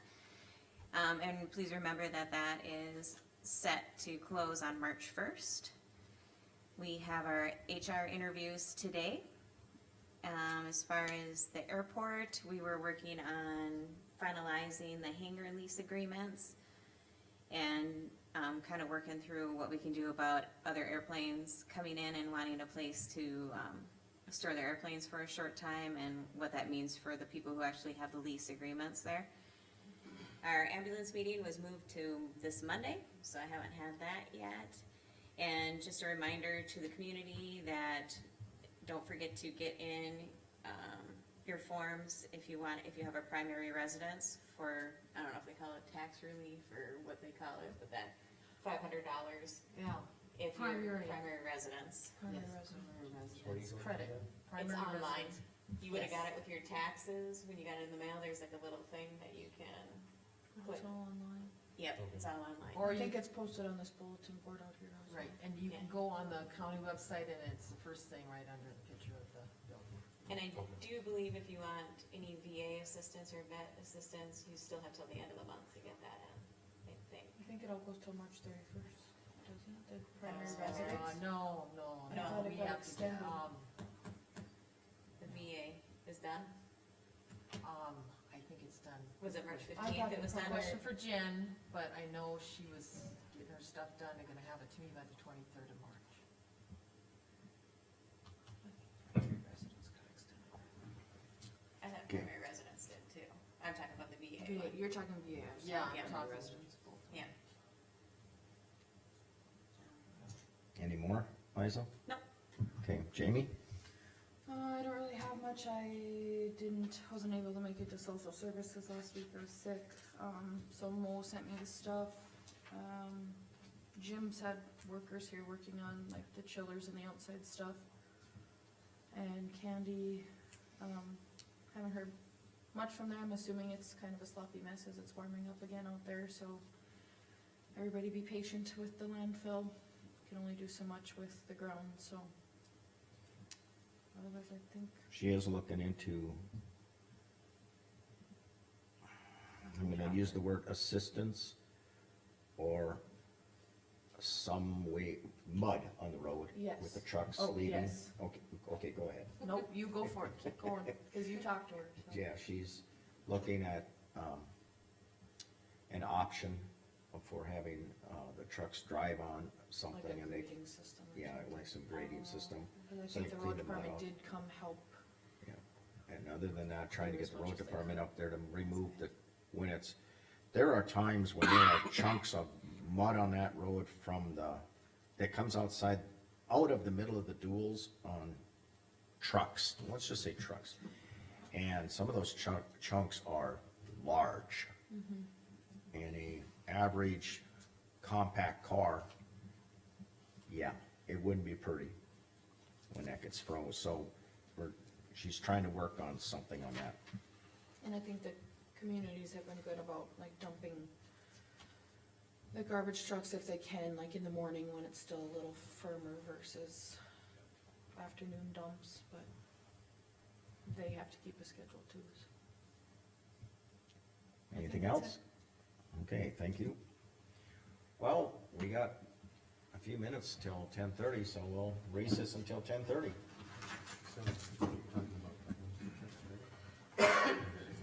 No, but something different. It is, Off in my hand again, so there. Did, yeah, let's get that set up. She did email me, said it might be 5 minutes late. Who? Jason. Jason Bohr. He just said he was across the river and he'd be maybe 5 minutes late, but he's on his way. We might. No more than 5 minutes.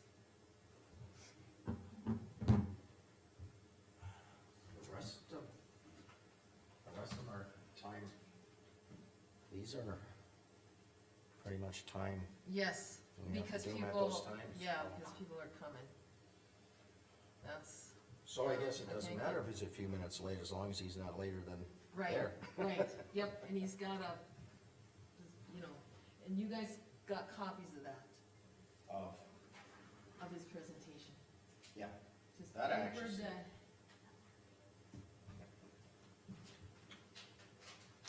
So Todd, you gonna be able to be in when the, Yeah. When the lawyers come? I got Patrick Waters, okay, try to cover it at 11 o'clock, I got. But, the judge is holding up on the Zoom number, which I would need to begin with, and we put in a request. Because Patrick has to be consent.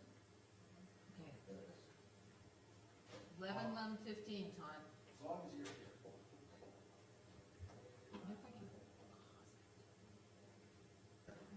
that's what Yep. showed on my. And then right up behind it should be for, Solon Street. It just sent us, no, yeah. So here's Vogel and here's from, it was front end. And those were the handouts besides that 56 page thing.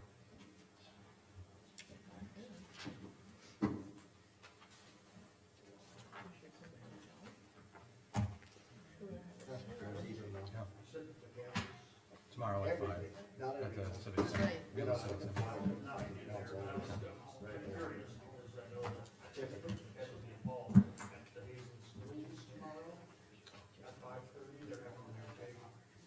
And then you also have a copy of this ordinance. Where they're You do have a copy of that there.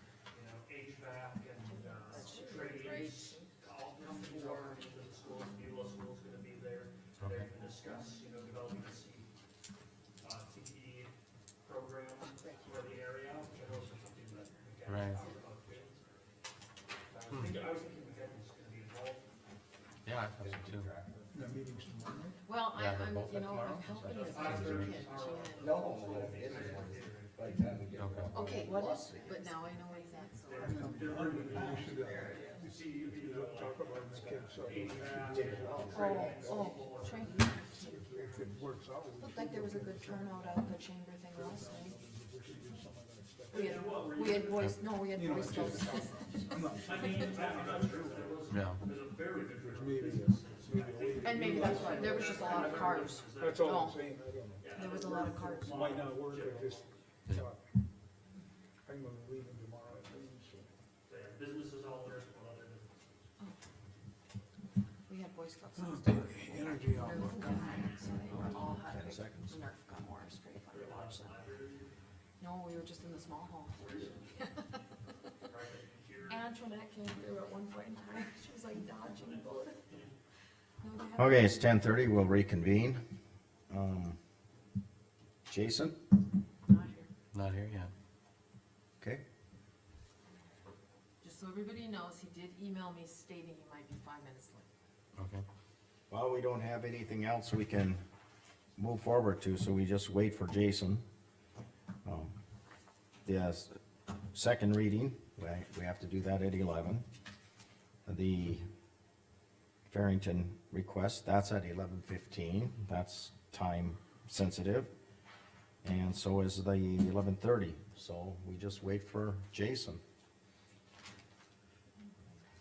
And, we'll just, recess until Jason shows up, so if, like, the commissioners wanna go do something, they can. So we're in recess right now, again. Okay. I remember putting that on CJ's and realized the agency was close. We call that hurry up and wait. Well, I guess I should have emphasized it, but be close, because when Jason walks in, we're gonna reconvene. I was gonna say,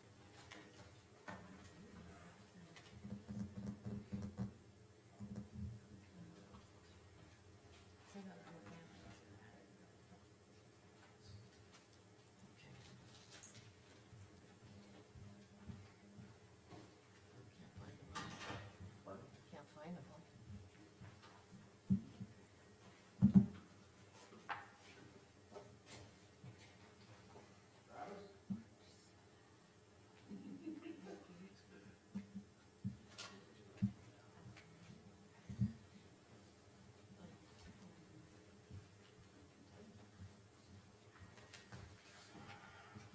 We'll start.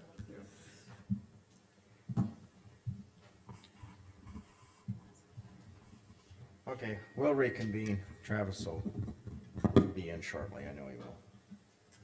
So, you got the floor.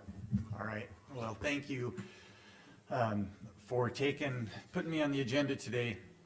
Just by way of introduction, my name is Jason Moore. I'm the president of the Lignite Energy Council. And our industry is going through some regulatory challenges right now and is facing a series of significant regulatory actions.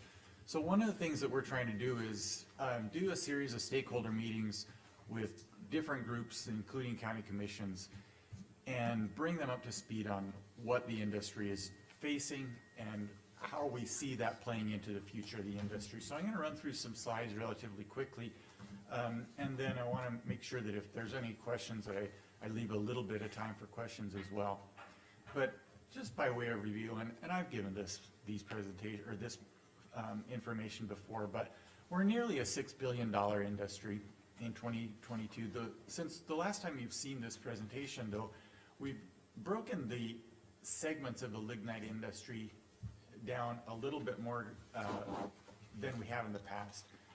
We've always split off the mining side from the conversion side, but we then further split it down into the transmission and distribution side as well. That gives you a better idea. There's almost $1 billion from mining, 3.2 billion from conversion, generation, electricity, et cetera, and then a little bit more than 1.5 billion that is attributed to transmission and distribution. So when you talk about the jobs associated with the industry, 12,000 total, but again, the breakdown, 3,000 from mining, 7,500 from conversion, 1,000 from transmission distribution. It just gives you a different sense of the components of the industry. It includes getting the coal out of the ground, turning it into electricity products, and getting it to the homes. So there's three parts of that industry. One of the challenges that we're familiar with here is the many political actions that have been undertaken against fossil fuels. For instance, President Biden has pledged $2 trillion over 4 years to tackle climate change. He's issued countless executive orders. There's big ticket items on here. I'm not going to go through every one, but things like re-entering the climate accords, Keystone pipeline shutting down, elimination of mining coal on federal lands. Those types of things have been augmented by private sector contributions, like Bloomberg putting $1 billion against coal. And there's this effort to close all the coal plants by a certain date. And Congress itself is very close to being able to pass legislation that would shut down the industry. One of the reasons is fewer and fewer districts in the country rely upon coal for their economic activity. and as the industry contracts, it loses political power as well. One of the realities is that these forces move outside the legislative process. You know, you typically would want legislative action to have some kind of accountability, public input. Those things don't happen when the opponents are working outside this legislative process. Coal continues to have economic pressures from within the market, but when presidential power changes hands, you've got all of the agency heads that are then adding their own interpretations of statute, their own personal thumb on the scale against coal. And you got to the point where those market pressures, regulatory pressures, are really making it difficult for coal to operate and exist in the marketplace. This is just a snapshot, nationwide snapshot of all of the significant rulemakings that are impacting coal right now. Like I said, this is nationwide, so it includes things that go beyond North Dakota, but this is the breadth of the attack that is coming from the administration through all of these different avenues. We broke one down for North Dakota, which looks like this. And there's many more than this, but these are the big ones. And from MATS, which is a mercury, greenhouse gas, regional haze, coal combustion residuals, and then the last one on the end, we also have state actions that we're fighting in Minnesota that mirror many of the same that are happening at the federal level. So those are the big ones that have the biggest probability, potential to impact the coal industry in North Dakota. So I want to spend a little bit more time on each of those individually. The first one is regional haze. We've dealt with regional haze before. We are entering a new round of regional haze regulations, and regional haze imposes upon states the obligation to develop and submit plans for addressing visibility impairment in what are called Class 1 areas. That's basically national parks, right? So, and again, I tell people, nobody has any real complaint with this. When we go to Theodore Roosevelt National Park, we want to be able to see across the park. Being in the Grand Canyon, you want to be able to see across the Grand Canyon. You know, we support the objectives of this proposal. But it is a visibility rule. It's not a health rule. And so visibility ought to be the primary component when you're considering this. And what we're seeing is our air in North Dakota, when it is impaired through visibility, it is impaired because of wildfires in other states. Our coal plants in North Dakota are not contributing to visibility impairment. That's what our modeling shows. That's even what the EPA, their own data shows that. DEQ concluded that our main source of regional haze is in fact wildfires in California, Canada, elsewhere. This is what I mean when the EPA's own data supports this. This shows which states have had challenges with air quality. North Dakota has never been on that list. And then reinforcing kind of the wildfire narrative, you can see the smoke thickness, and y'all lived through this last summer. We are concerned that EPA is going to take the data that was collected during last summer and use it as a rationale to impose stricter emission requirements on the coal plants, despite the fact that you can look out the door and see fire, see the smoke. That is the challenge we're dealing with regional haze. How do you get that message through to EPA? So the next major one is MATS, mercury. This is what you would call a traditional pollutant. These are things that we have been working to control for decades in the industry. As part of our attempts to control and reduce mercury, we have worked with the EPA to designate lignite as a subcategory of coal. You know, the EPA will regulate different sources or different fuel sources. You know, they'll regulate natural gas is different from coal. lignite is a different type of coal than Powder River Basin coal. And so EPA has recognized that the chemical composition of lignite justifies its own set of mercury standards. What this last round of mercury, this last mercury rule eliminates that subcategory, and it anticipates treating North Dakota's lignite power plants the exact same way that a Powder River Basin power plant might be treated in Indiana or Wyoming or wherever it may be. Because the chemical composition of lignite is so different, that is an approach that conflicts with the science, it conflicts with the status of control technologies, it conflicts with EPA's pre-existing guidelines, and we think it's illegal for them to do that. It's going to form the basis of multiple lawsuits, because it would essentially put at risk our ability to operate the power plants. And it's one of our biggest challenges right now, is to make sure that our message on mercury is clear enough to the EPA and clear enough to the courts that when this rule is finalized, if EPA has not come to their senses, and I don't believe they will, that we can walk into the courtroom on day one and get a stay to make the case that EPA needs to follow their own guidelines and issue mercury rules that recognize lignite is a different fuel than Powder River Basin coal. We feel comfortable about the trajectory where we're on right now on this rule and on our lawsuit, but it is there is a sense of danger here because EPA is determined to make this happen. The next major one is the carbon rule, and this is, we call it the Clean Power Plan 2.0. It's a continuation of the things that President Obama was trying to do by using a carbon dioxide rule to shut down the industry. And similar to what they did with the Clean Power Plan, EPA has ignored the status of carbon capture technology and is trying to require that technology be installed at our power plants on an extremely aggressive time frame. We are trying to implement and install carbon capture technology on our power plants in North Dakota. We have two of the largest projects in the world that are underway at Coal Creek Station and Young Station. We're probably the foremost experts in the world at how easy this is to do on a large power plant and the timelines involved.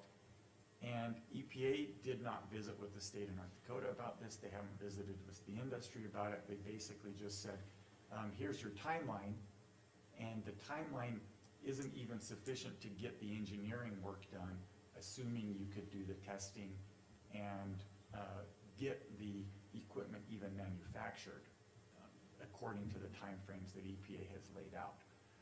The other issue that comes up with both mercury and carbon is EPA's own their own data on how many power plants would go dark because of these rules. It supports the concept that we're going to have massive increase in reliability challenges in the grid, because as power plants go offline because they cannot comply with these rules, the grid will become more and more unstable. And it's a challenge to get EPA to even answer that question. They don't want that question being asked. They did not do reliability studies of their own when they proposed these rules, and I think it's because they don't really want to know the answer. Just some of those types of impacts from the carbon rule itself. To comply would cost, $128 billion by 2040, $250 billion after that, and those costs are all going to be piled upon ratepayers, and that's just the money. That's not the lives that are going to be lost through a grid instability event. The next one that we're dealing with is coal combustion residuals. There's actually two of these, and both of them are going to follow the same model from the EPA, where they're ignoring the lessons that have been learned in North Dakota, where we have been dealing with coal combustion residuals for decades. We have one of the strongest programs in the country. And this is what I tell, folks from the EPA, this is what I tell anybody who asks. Our coal communities, they live, they breathe, they work in the areas where the coal power plants operate and where the coal is mined. We have an incentive to do it right. And because we have that incentive, our communities, our employers, our state demands that we do it right. And they have created a program that imposes accountability upon the industry and that makes sure that the work is done as safely as it can be for the environment. The common themes in all of these rules are that the EPA is ignoring the lessons that it has learned through the last 10 years about the state of technology. They are ignoring the lessons that the Supreme Court tried to get the EPA to learn when it shut down the Clean Power Plan, when the Supreme Court told the EPA, you guys can't make decisions that influence the entire energy grid. That's not your mandate. EPA continues to try and decarbonize the electric grid. That is not their mission. That's what they're trying to do with these items. EPA will not recognize cost to ratepayers. They will not recognize threats to the grid. And kind of on a different level, EPA ignores the very framework that is set up between the states and the federal government, where Congress is supposed to set the standards and give to the states the ability and authority to implement the standards in a way that is consistent with that state's abilities, philosophy, and capabilities. It's not necessarily our concern if the state of Illinois wants to implement a coal combustion residual program that shuts all of their coal plants down. Their population density is different, their concerns might be different. EPA should give them the ability to operate how they want in Illinois, just like they should give us the ability and authority to operate the way that is consistent with our health and human safety in North Dakota. And they're trying to impose a one-size-fits-all mentality upon the industry that will shut the industry down. And then I think of the most meaningful deficiency with EPA's approach is it really doesn't consider the impacts for grid reliability. They don't, like I said, they don't really want to ask that question. And that the answer to that question will not just cost money, but lives. This is not just us that is talking about this. This is a commissioner on Federal Energy Regulatory Commission who says we are heading for a reliability crisis. And it's increasingly likely, if these rules were all to go into effect as written, as proposed, this would increase in likelihood to the point of certainty. And we know that because we've done modeling that takes 2020, so we know the weather in 2020. We can take the EPA's rules and anticipate how many power plants will shut down because of those rules. Then we can rerun 2020 weather data in this new scenario, and those red areas are places where there were significant blackouts. So this isn't speculation. This isn't us expecting a worse than average weather event. This really happened. This is 2020 happening in the world that EPA envisions. So we know that those capacity shortfall blackouts will occur. In North Dakota, baseload electricity underpins everything we do. Our businesses, our homes, everything keeps us alive, employed in hot summers, cold winters. The instability of a grid can cause consumer prices to skyrocket. Even here in North Dakota, we are seeing financial impacts from some of the things that happened in the Texas winter storm a couple of years ago. 2 million people depend on our industry for their electricity. I went over the financial side, which in and of itself is a big deal, but you couple that financial side with the human element and the stark reality of what the EPA is trying to do to our people really becomes clear. Here's what we're doing. The Lignite Energy Council state agencies have submitted public comments on each of these rules, setting up the record. We don't, we submitted, we put a lot of time and effort into our comments. In a perfect world, you'd like the agency to take those comments and say, hey, we didn't think of this, let's change this. They're not gonna do that. They know what they wanna do. They're gonna ignore our comments, they're gonna ignore DEQ's comments. But we have been building the record of people who have submitted well thought out, well-written deficiencies in the EPA's process.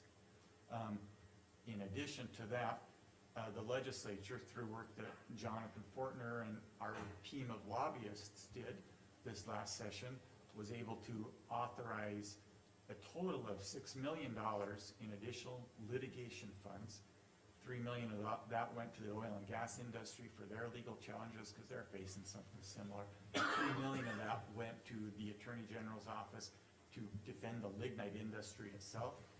So we've also tried to make sure that the state has additional resources to fight these battles, because as you can imagine, walking in on day one and convincing the Supreme Court to shut down a rule is an expensive proposition.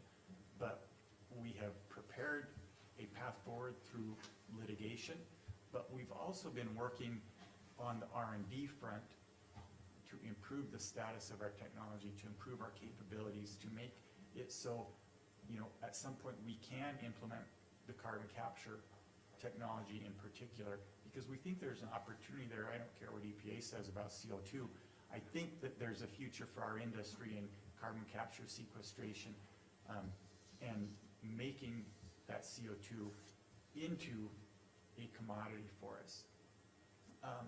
For instance, and this is a long-standing process, and I'm gonna pass a couple things around when I leave to talk about how long the state of North Dakota has been working on carbon capture, preparing for the day when we can make money off of CO2. But all the way back in 1993, the legislature made the choice to start treating CO2 as a product, as a commodity, and not a waste. I gotta interrupt you for a second. Yes. We have time-sensitive Oh, okay, sure. issues, so at 11, I'll have to interrupt you and stop you. Sure, so this is basically where I'm ending. So, that 30-year process has got us to the point where the next step is looking at a project Tundra and saying, we think we're ready to start making money off our CO2. And that is part of our future. And again, that really is, I got a couple more things here, but they're all the same, which is our future depends on winning this litigation and solving the carbon equation. We're well positioned to do that. But again, I appreciate you guys taking the time, and if you have a question in the last 3 minutes, I'd be glad to ask, but I'll leave a couple things up here to spend a little bit more time on, maybe the work we've done on CO2 and just a handout on the regulatory framework, but just trying to make sure that everybody who has a stake in the lignite industry has an update on what we're doing, where we're going. There is hope despite the regulatory train wreck approach, and that we'll be successful in litigation front. I got one question. It's like, how do, you get a couple minutes, but how does the Lignite Energy Council view like wind, solar, and coal all together? I mean, how do we all live together with that? I think on a level playing field, do I love the wind industry? No, but they have a right to produce electricity, same as we do. All we can ask is that they not be given favors and advantages and mandates to use that product. I would love if everybody had a mandate that you had to use lignite for electricity. That's what the wind industry has in some states. We can compete with them on a level playing field, absolutely. We can compete better because I can guarantee 28 days from now, you're gonna have electricity from lignite. I don't know what the wind is gonna be doing 28 days from now. So level playing field, I have zero concerns with them. And that's on a long-term basis too. I don't care how long it takes, we will always compete with them. I guess my thinking is like, we're a big coal in this county. And then, but we still get people sitting, that we have wind projects, we have solar projects, and they have all these things in front of us, and it's like, I mean, we have to build these things all together, and that's why I'm asking is like, how do we go forward as, like, you know, so we can do it collectively, you know? Yeah, and I think the answer, what we've talked to our policymakers in the state, is the federal government has dumped all this money into wind. As a state, we need to make sure that that hasn't fundamentally changed the playing field and disadvantaged the lignite industry. And if it has, what can we do to ensure that the lignite industry survives? That's why we have invested money in R&D, because we think that the federal government's gonna put a thumb on the scale. Let's do the same thing and let's equalize them, and let's make sure that we can fight that battle.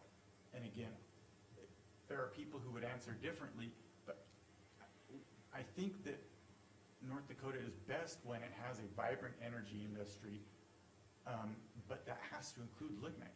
And you know what, wind doesn't work if there isn't coal to build on top of. You know, it cannot sustain an industry on its own, it cannot sustain power on its own, because it's just not reliable.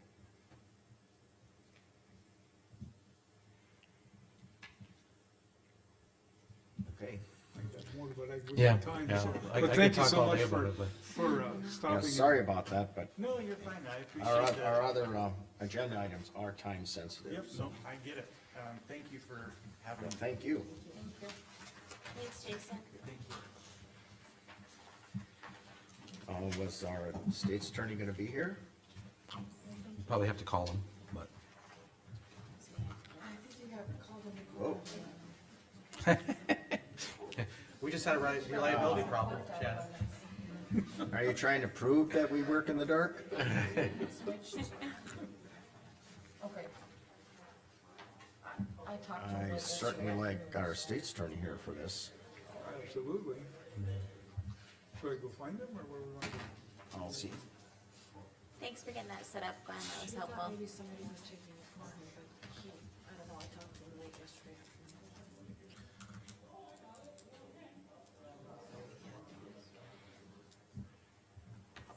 If you could, please remember to sign in. Gwen, can you get them? Yep, I'll get it. Yeah, I think we got this. Even the TV's telling us to wait. Yep.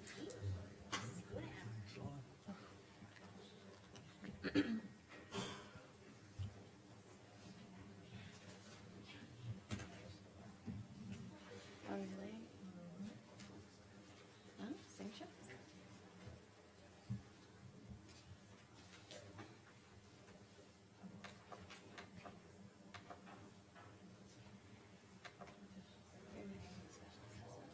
Huh? No, she How do we, didn't call him. you know, If I pass these down. He was just at the door asking if we called him. Evelyn's here.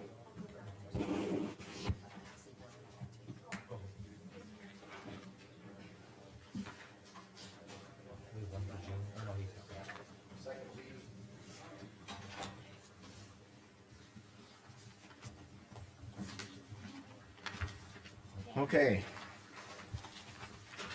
Special assessment ordinance, second reading. It's in front of us. I don't wanna have to read the whole thing. We'll consider this the second reading. Did you have? Copies are available for Yep. If anybody needs a copy, we'll give them one. You don't wanna hear me read 3 pages, cause I'll put you all to sleep because I'll talk in a tone like this and from beginning to end.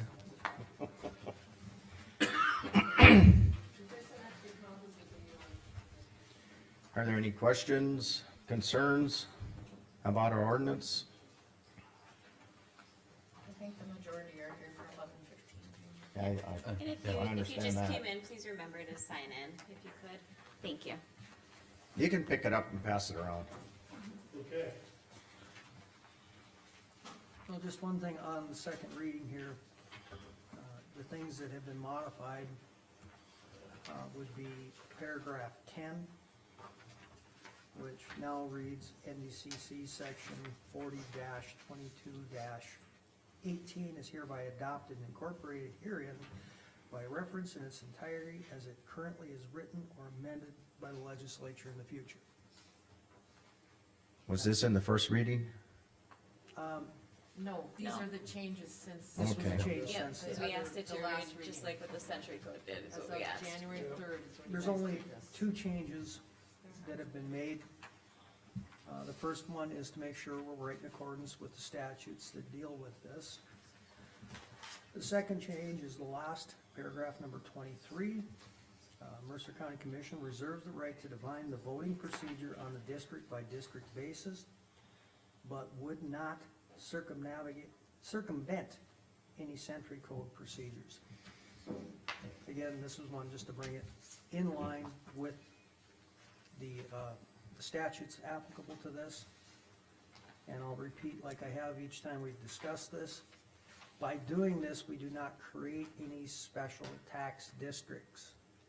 Nobody's being affected by this. All we're doing is adopting the procedure. Should a group of landowners decide they wanna get together and do a special tax procedure for a specific project. So, Okay, all the county is doing by adopting this is putting a procedure to do that, which the legislature has authorized. And then once we pass it today, then it's in effect. Correct. that was gonna be my next question is, since there was a change, do we have to have another reading? This is that That's it. other reading. This is the other reading. Okay. We've actually had one more reading that we minimally needed, but as individuals, you've all talked to me and we've all agreed. And it's always been my philosophy, giving extra time for comment, can provide a better outcome. Okay, so then to accept this as our ordinance, I guess I need a motion, right? I would, move to approve the second reading of the special assessment district procedure. I have a second? I'll second it. Any further discussion? Hearing none, Travis, Aye. Rick, Aye. Jamie, Aye. Liza, Aye. Jean vote aye. Motion passed. That's it until 11:15.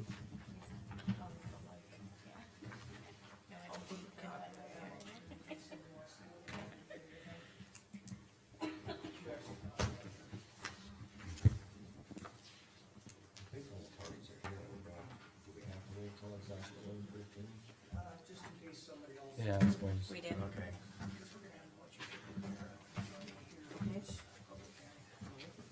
Even though we feel all the parties are here for the 11:15 meeting, we'll have to wait until 11:15 in case there's one or two that aren't. Are we gonna limit people to a certain amount of comment? I guess we'll have to see what the attorney says first. Okay, let's say, cause we have 11:30. Right.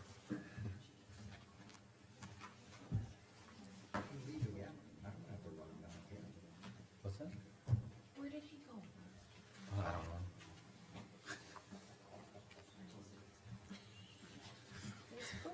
I can keep track of my children, but I can't keep track of him. Hey,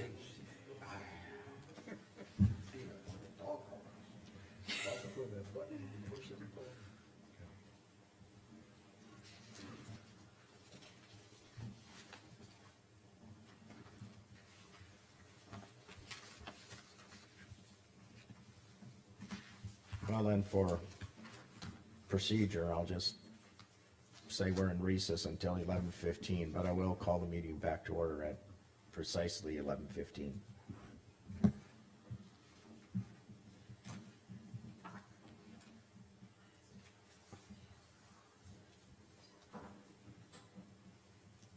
Probably too young to remember, but 70s and election. Month 200, EMF, 214 Fire Squadron, Pacific. Led by a real misfit. Sorry we don't have any music in the background or, I could sing, but God did not give me that gift. I've been asked to sing solo at church, solo nobody hears me. Solo. We'll take your word for it. Yeah, God gave me many gifts, the singing voice wasn't one of them, and I'm okay with it. I feel, that Gene and Rick, because they have the ability to turn their hearing aids down. Yeah, they might be able to Might have a tolerate slight it. advantage. Yeah, they have the ability to just get. What? Exactly. I also have selective hearing. That you do. Every married man I've ever met has that.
Okay, it's 11:15, we'll reconvene. The next item on the agenda is the Farrington land request. Because of circumstances, I've asked our state's attorney to speak on this item. I reviewed the petition, excuse me, put forward by Mr. Pathroff, and the resistance or opposition to the petition put forward by the Solon firm out of Beulah. It is my position, as your legal advisor, that we not grant the request in the petition. Number one, my original stance on this was that this is inappropriate for the county to exercise eminent domain as is being requested to benefit one property owner at the detriment to a neighbor. Since then, I've reviewed the opposition, which gives us a little more detailed facts. And that just bolsters my original conclusion. In the survey that was done on behalf of the affected landowner, there are 3 other options to get onto this property, so therefore it is not landlocked. The specific ones that are outlined are 2 section lines and from a subdivision that already exists and borders to the north, if my memory serves, to the property that that the Farringtons own. If those 3 options didn't exist, I would still advise the county against exercising eminent domain to create a public road to a private piece of property in the manner that this situation presents. If there would be no other option, the Farringtons would be able to go to the partnership, S&R Partners, for a easement by prescription.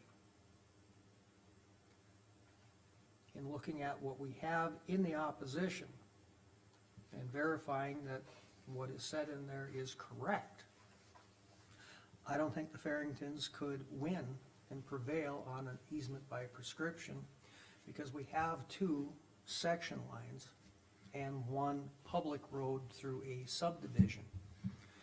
I'll go back and note further, when that subdivision was created, the subdivider had to provide that street that would give access.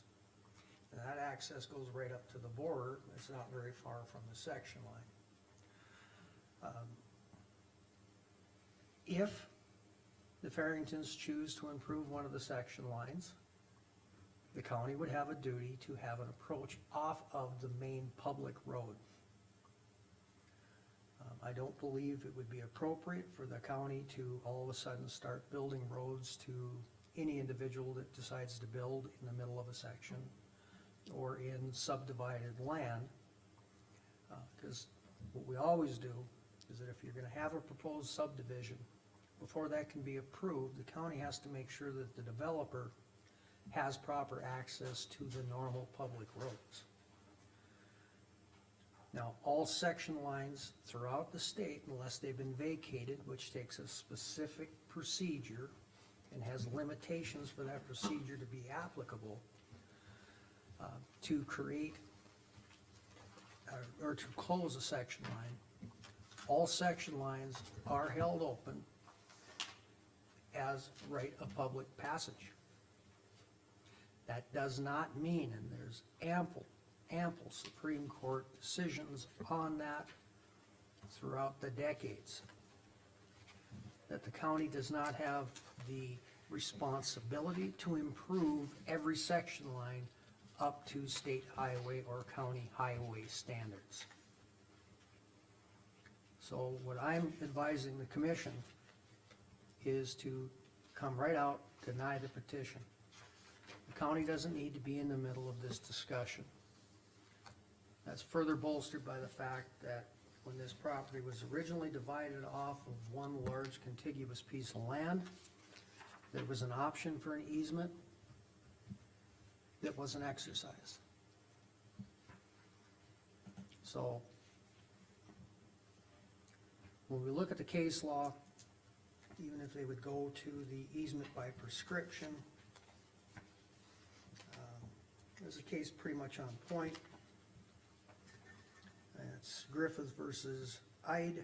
It's 1998, North Dakota 38.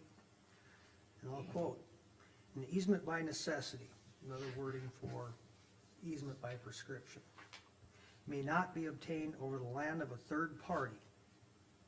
However, an easement by necessity will not be implied if the claimant can obtain a means of access to his land at a reasonable expense." Goes on to say if the claimant has another mode of access to his land, however inconvenient, either by another way or his own land or by right of way over the land of another, they're not entitled to it.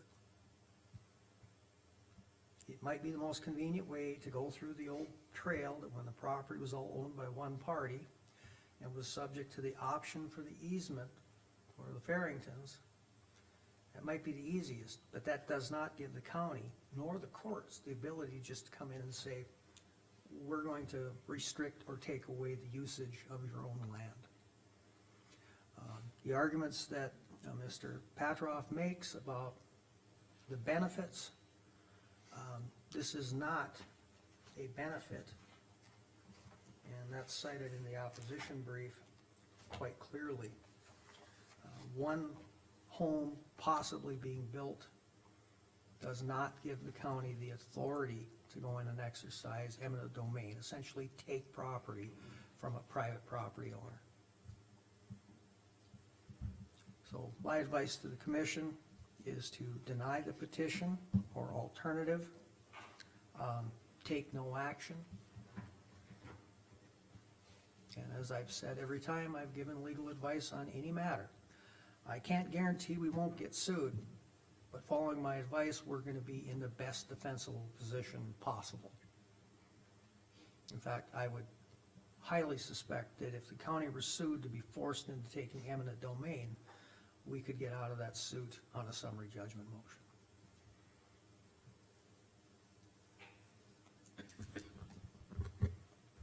So, that's the advice I'm giving. It's up to the commission how they wish to proceed. Commissioners, I think, could I address the commission? I'm RJ Patroff, the attorney for the petitioners. I think we're entitled to be heard on this petition before the commission. They are entitled to a voice. That's Okay, go the ahead. purpose of a public hearing. So commissioners, my name's RJ Patroff, and I'm an attorney from Bismarck with the Vogel Law Firm. And I'm here on behalf of my clients, David and Elizabeth Barrington, who are seated here. And we've made this petition to open a public road to gain access to their landlocked tract of land. And we appreciate your time today and your attention to this issue. It's not a typical matter that you all address at commission meetings, and I understand that. I'd like to speak briefly about the property, this access issue, and the reasons this statute that we're bringing this petition under serves as a useful tool to allow the county commission to remedy this unfortunate lack of access situation. Then the Farringtons would briefly like to address you to offer comment on their history with the property, what they'd like to do with it, and their efforts to date to develop the property to rebuild a retirement home there. We're here today under this century code procedure that I believe is applicable. It appears Mr. Schwartz and I have a legal disagreement on whether it applies here, and I can delve into that very briefly. But we believe that statute is created for this exact situation. It's only for private property owners to establish actual access to their properties when there isn't any. And that's exactly what's going on here. And there's other cases where this exact procedure has been held applicable in this situation. We'd ask that you accept the petition, but if you feel like additional details needed or you want to hear more about the details of this, alternatively, we'd ask you to table the motion to consider any additional detailed information you feel might be helpful to you as you make your decision. So, just briefly as background, my clients, David and Elizabeth, own this 36.5 acre tract near Hazen Bay. And it's a like many of the properties along Lake Sakakawea, got beautiful lake views, rolling hills, and there's neighboring residential properties that take advantage of the lake. And so my clients are close to retirement, and they'd like to build their retirement home there. But the problem is it has no actual access to the highway system. They can't get a car or truck onto or off of this property. To orient you all on how the land is situated, the materials submitted by S&R Partners has a good drawing on the second page here showing this property in relation to the neighboring properties. It's at the page 1 of 56 of the Hummer Land Surveying LLC attachments. Yeah, I've got copies of it. And so if you look at that sheet, this sheet 2 of 2 on the Hummer Land Surveying drawings, and page 2 of 56 on the bottom, the Farrington's land is in the top left corner, the government lot 2 there. And so to the north of that, line up there is land owned by the Game and Fish along the lake. And then to the east are other private landowners in the Hazen Bay subdivision. Then to the southeast are lands owned by S&R Partners. And you can see the existing dirt road bordering those lands belonging to S&R Partners going into this Hazen Bay subdivision down there. I don't think they have a copy of what you're looking at. Oh, really? Can Okay, you just lift it up and show them? Sure, and I got a couple extras. Yeah, you might wanna, 'cause I Just don't throw- think I I don't gave have that, it. this was the other one. Yeah, we can throw one up here on the Elmo. Oh, yeah, that'd be great.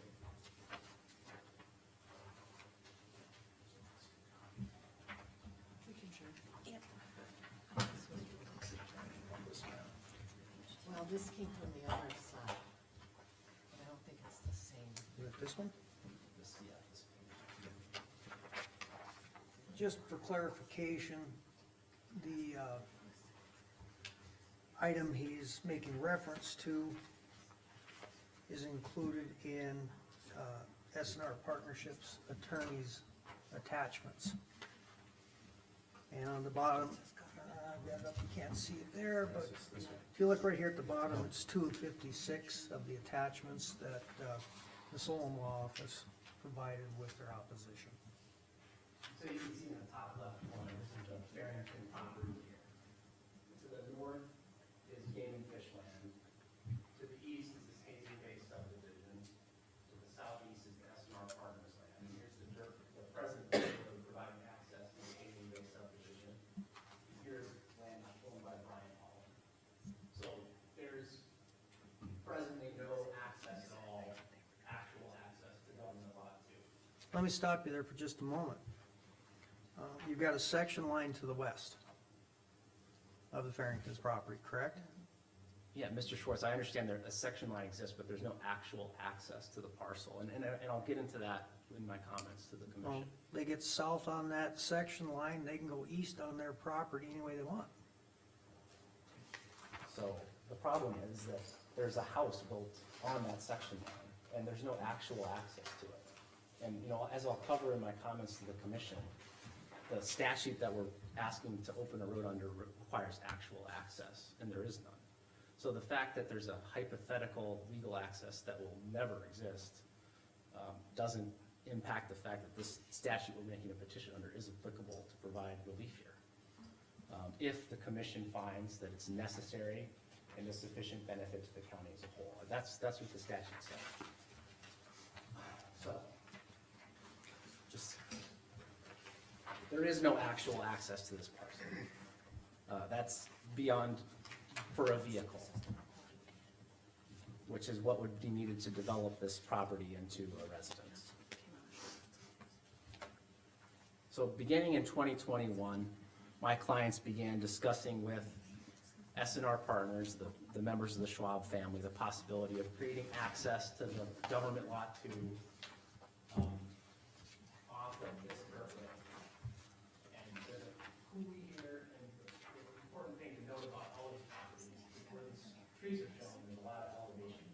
These are big, deep draws. It's very difficult to traverse if you don't have a bridge, essentially. I mean, there's 50-foot drops in some of these draws. So the proposal of the Farringtons was to build a road here and ask for an easement from the Schwabs here, Brian Holland here, to get access to their parcel here. So I tried to minimize the impact to those parcels. So my clients approached S&R Partners and Mr. Allen starting back in 2021 about this possibility. And in November of 2021, my clients retained Interstate Engineering to draw and survey out and draw an access road across those lands that would provide a reasonable means of access to the parcel. And that's attached to our petition as Exhibit B. And I don't know, do you all have a copy of that by any chance? Yeah, the initial, Yeah, so it's the last exhibit, the surveyed drawings to our petition. So the first drawing, Gene, we have an 11:30. We have an 11:30. Yeah. We can go a little bit longer. this drawing shows a drawn surveyed road, sort of bordering. I think this is what, Not telling you what it'll be. thinking this is that what you got from Interstate? That is, yes, yes. And so that is the present survey that we're presenting to the commission that we're asking the county to lay out. There's procedures under this statute to allow the county to approve a petition and lay out the exact path of the road if it would like. But this is just what we've presented as a possible option to remedy this lack of access issue.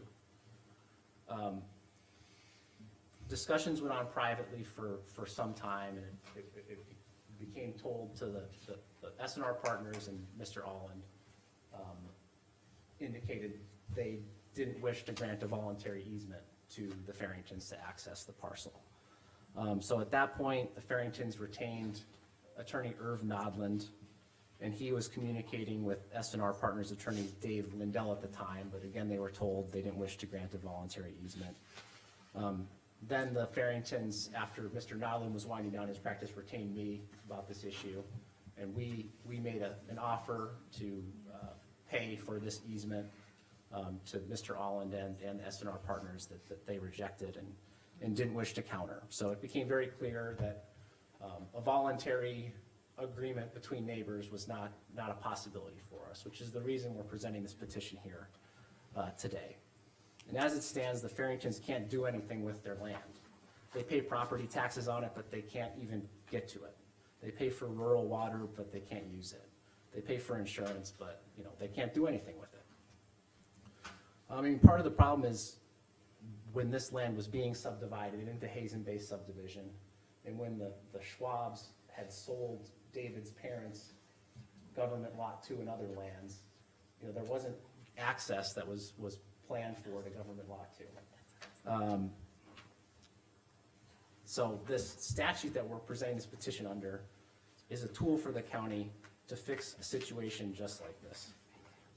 It provides a landlocked parcel without actual access to be put to beneficial use. And the statute is cited on page 3 of our petition.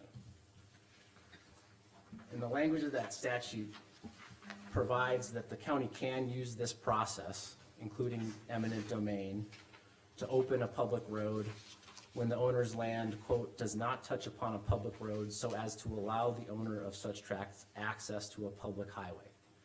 And that's the situation here. The fact that a section line might technically be defined as a public road doesn't mean it allows the owner of such tract access to a public highway. So that's what's going on. The fact that there might be a section line across lands of others that allows them to build 2 quarter-mile long bridges over giant coulees is never gonna actually provide access. So the statute's applicable here. And the statute says that the county can use this process when it's in its discretion, the board determines the road's necessary and is of sufficient benefit to the county as a whole. And it's both in this situation. It's necessary because there's no actual access. The Century Code defines right of access as the right of ingress to a highway from abutting land and egress from a highway to abutting land. And the case law says, quote, the right of access consists essentially of a right to get onto and off of the street upon which one's property abuts and to travel in a reasonable manner from there to the general public system of public streets, unquote. And that doesn't exist here. The S&R Partners has presented these options in checkered lines of where public right-of-way exists. But those would require the building of $1 million bridges across these large draws here on the east side of the Hazen Bay subdivision. The first, maybe 2/3 of a mile long.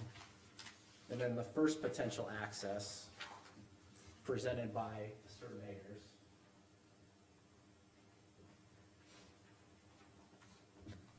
is this one.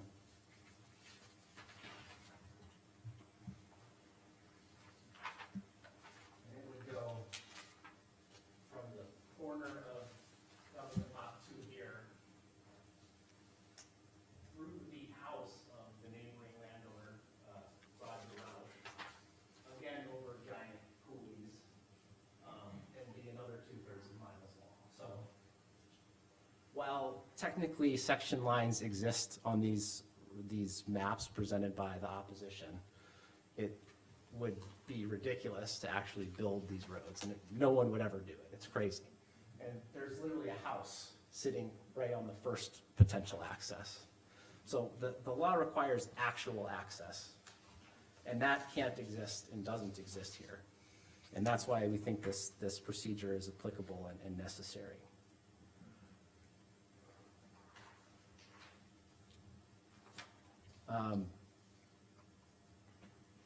These potential access routes through section lines, they're hypothetically possible, but I mean, they're sort of like a unicorn. Your kid can draw you a picture of one, but you're never gonna see it in real life.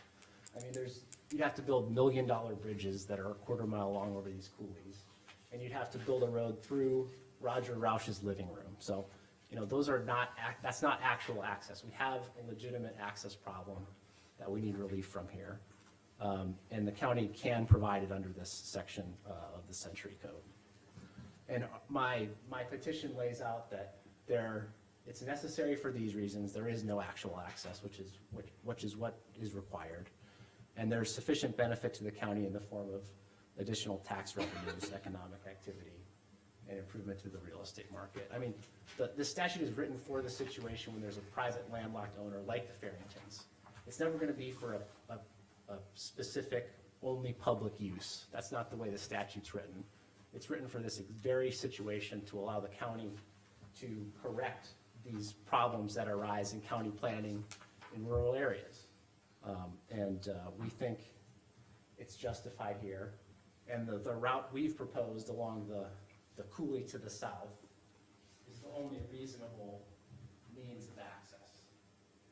And that's gonna be, 900 feet versus these other routes that are 2/3 of a mile over quarter mile long, 50-foot draws. I have a legal disagreement with Mr. Schwartz about the applicability of the statute. I strongly believe it does apply in this exact situation, and that it requires actual access, and none of these drawings shown by S&R Partners are ever going to be feasibly providing reasonable access to my clients. And for those reasons, we'd ask that the county commission either accept the petition or table our motion to take additional evidence that it might require. Okay. All right, we've heard, And anyone, my clients would like to speak briefly, if that's all right with the commission. Is Tom we'll give them a couple, yeah, we'll give you a couple minutes. We got another issue that we have to cover real quick here. My name's Dave Farrington, I'm 65 years old, I was born in Harvey, went to high school in Hazen, graduated with Gino, married to my wife Elizabeth, 2011. I have 3 children. My oldest boy lives in town, I have a sister that lives in town, I have family members buried here. It has been my dream for a long part of my working career to retire here, build a home here. And I thought everything was good. I retired in June, I was a power plant operator, welded for 25 years. This land was gifted to me in 2009 by my parents. And in the past, we've been able to access the land through Charlie Hofer's lot when he owned it, and through the Schwab Allen property when there wasn't a crop on there. And other people seem to enjoy it quite a bit. There's people cutting hay on it, people raising bees on it, to which we've, knew nothing about, and it's just, we've got a land survey done, we've got house plans, and we just hope to build a home here. Okay, thank you, Dave. Almost good afternoon. So I'm Elizabeth Claudio Farrington. I am 64 years old, born in Puerto Rico. I'm a nursing leader with an MBA, 1 year of law school, critical care. I have 4 children. I met David in 2009. We got married in 11. Sorry, I'm a little emotional because this is a dream that we don't know what's going to happen here. Anyway, the reason I want to stand here and talk is because David's always saying this is home. This is his home. So we've been in California and Arizona, but we always come home. And when we come home, we have to rent in the campsite but we can only see our property when we go out on the water. I do want to say that I was very surprised to see the information that was provided by Ms. Grosser, where in the summary, she states that, in her summary, that we've only had a conversation once, and that's not the case. We've had multiple conversations with the Swabs. I myself have had conversations with the Swabs, and a text message from one of them saying we took a vote and the access is not going to be granted. I've had conversations with Mr. Alland, where he said, we don't want any money for the property, I'm willing to work with you, land for land, whatever it takes, but you have to deal with the Schwabs first, because he rents property from them to grow his crop.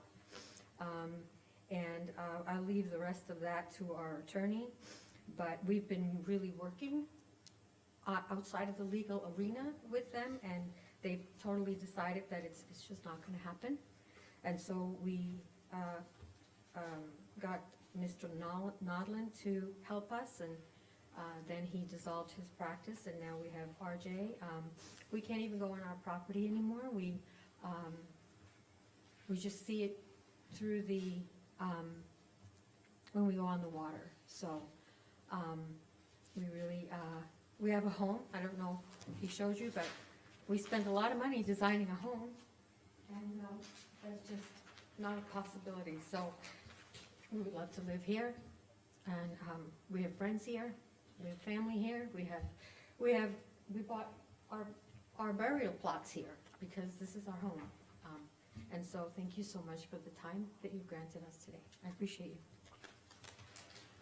Okay, I allowed the Farringtons to speak. Does anyone from the Schwabs wish to have I have to give you a fair amount of time. I appreciate that, and I will be brief. I wanna point out a couple of things, to the commission based off what Mr. Pathroff stated. First, the potential access Route 1, which is on page 1 of the appendices for our attached, where he pointed out that the section line goes through a home. While I understand on the picture, it looks like maybe it goes through part of it, in actuality, the section line is just next to it, so it does not go through an actual home. That's inaccurate.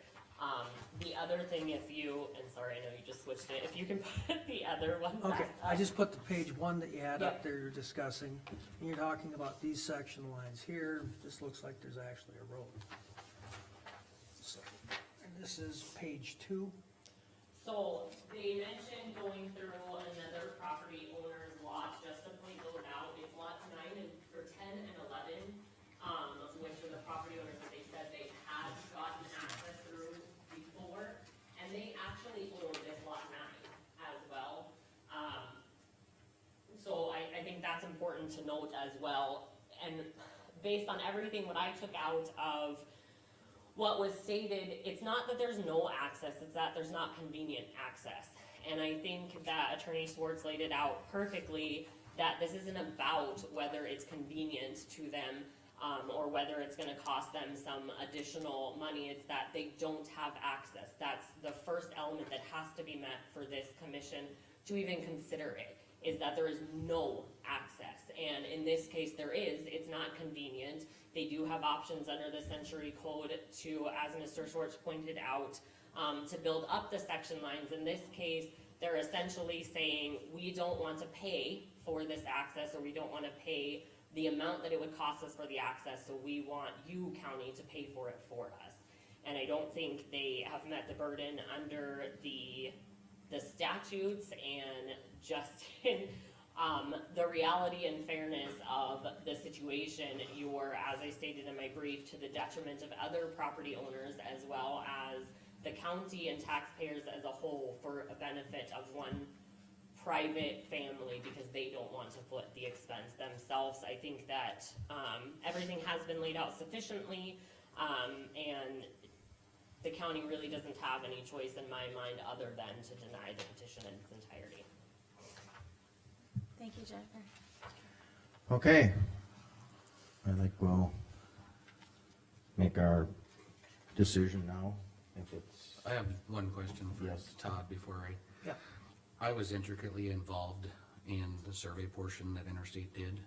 Do I have a conflict of interest in that situation? I would, just for the safe side, and to everybody here, this is not personal. It's not personal to you, but since your company is involved, I think it would be required that you recuse yourself from the vote.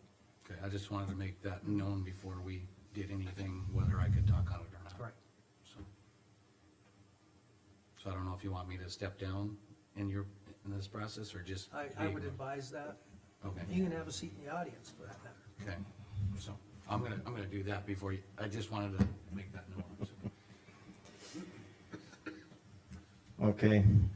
What are the wishes of this, I guess I would have to ask, do I have a motion to accept the Farrington's petition? Did I word that correctly, Mr. Attorney? That's one way it can be worded.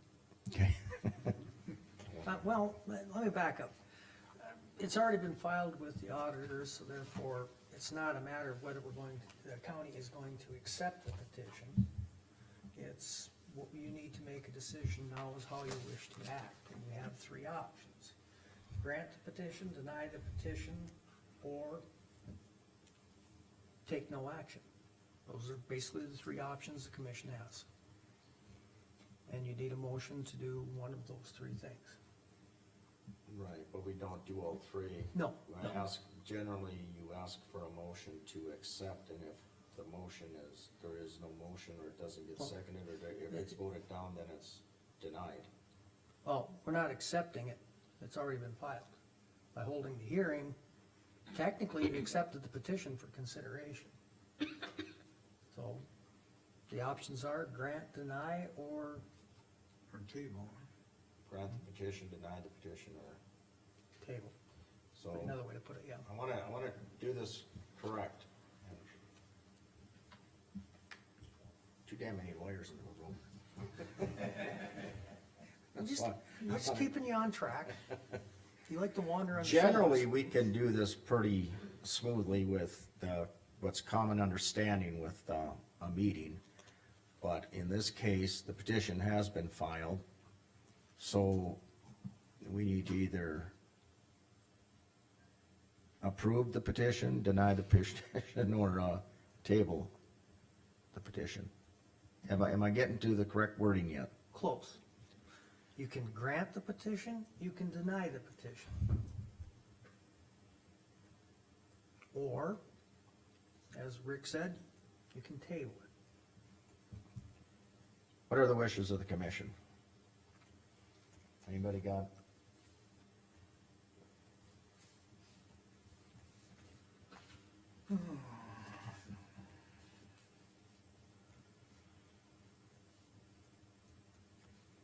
I'll make a motion to Silence. deny the petition based off of what's been presented today. You made a motion to deny the Deny. petition? Okay, Jamie made a motion to deny the petition. Do I have a second to that motion? Do I have a second to the motion to deny the petition? And do I have a second to the motion to deny the petition? Hearing none, there is no motion.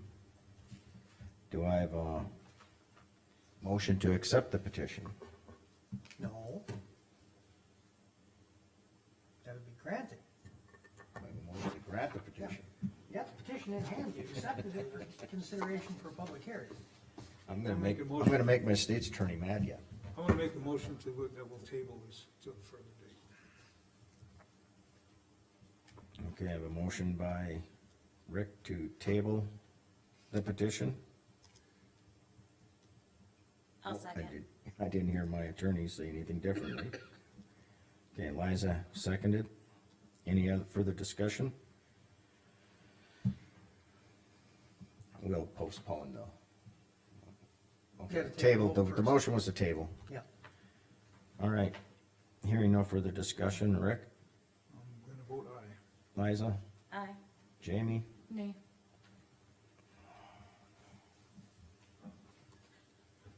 I'll vote nay. That'll move it to the next meeting. A tie moves it to the next meeting, so basically it's, for the lack of proper saying, it's tabled till next meeting. Any tie vote, the agenda item moves to the next meeting. So, this is a tie, it moves to the next meeting. Sorry, or, okay. RJ, did you want to Are you say- gonna put a time on that one? Commissioners, is there, you know, is there any additional information that you all would feel helpful to you to make your ultimate decision? Well, for me, it's like, I've had to look at this for what, 15, 20 minutes, half Yeah. hour? Yeah, It's like, you're talking about a lot of people's lives and everything, I would like to put a little more time and effort in it and, yes, no, and whatever, you know? So, that's my opinion on it. Okay, can we do this at 9:30? I think we need more time next time. Okay, so not next meeting, but the next meet, oh, you mean more time on the agenda? Right. Correct. Okay, but we can't put in 9:30, we got bid opening at 9:30. 10 o'clock. Okay, 10 o'clock you got highway department. I'm not sure. We can move the highway department. Okay, 10 o'clock. 10 o'clock next meeting, which is March 6th. March sixth, 10 o'clock. See How y'all. much time are you thinking, Jamie? I think we're gonna almost need an hour, Hour? this one, Okay. I agree. 10 a.m.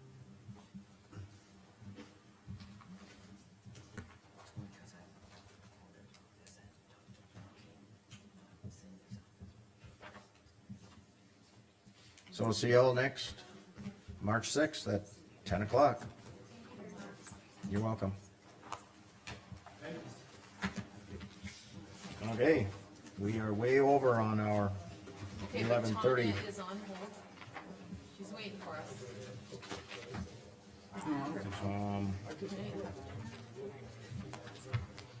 Are we able to?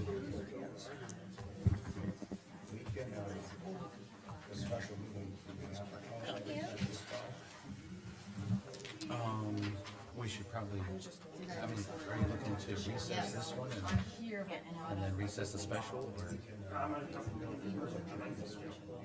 yes. Sounds good. Give me the Yeah. call. I live over there. I mean, I'm over there. if she's doing the interview briefing, Okay, I'm gonna, okay. and then, right, what we'll just, Okay, we should probably stay in this one until we are ready to open the other one. okay, well, we really shouldn't, because we need to plug it, but we're gonna unplug this. Do the thing. Okay, we're still in session, let everyone know, Dan.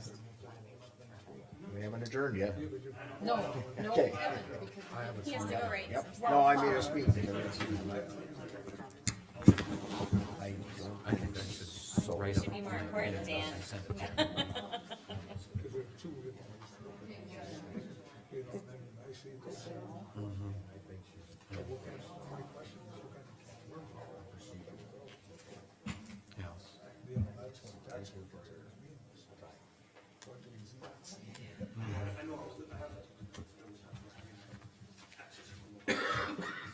Okay, to let everyone know, we're waiting for Tanya. Get on the line.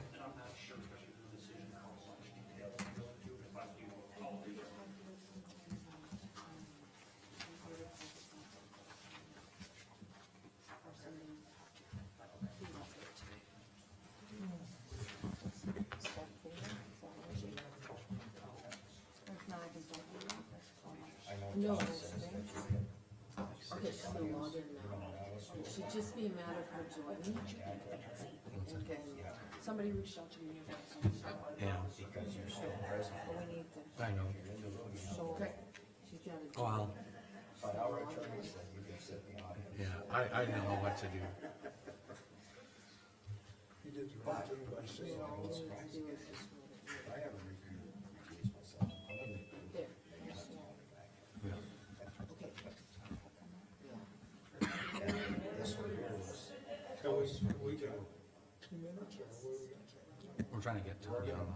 we're not gonna start the special meeting until we adjourn this meeting, which will probably. I'm just glad. She's right there with it. He wants to use it. Yes. There you are. Go. Okay. We're ready to go. We'll wait. Okay. Is that Tanya? Can she hear us? This is Tanya. We might all need to talk into the microphone so Yeah, it so carries she for can her. Can you hear us, Tanya? I did, yep, I can hear you. Okay. Great. Well, I can see you.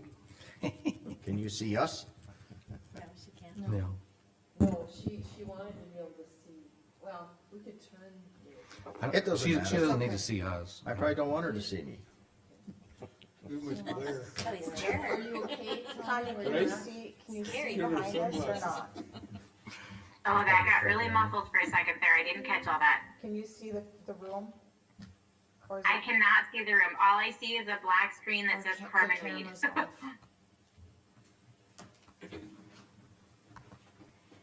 you going over there? Up, Is it- no, Second from the bottom. Second from the No, bottom. we're not sharing, share screen. No, it's not share screen. You guys turn your camera on. Do you have a It is camera on, it is on. Nope, start video. You gotta click that. Okay, there we are. Oh, serious, yeah. Got it. Okay, Okay. do you wanna see the commission while you're talking to them? They're right behind you. What's that? The commission are right behind you. So- Yes, okay, yes. so she wants- Turn it in now. turn it in. Now she's got the glare. Good morning. Morning, afternoon, almost. Almost. Very close.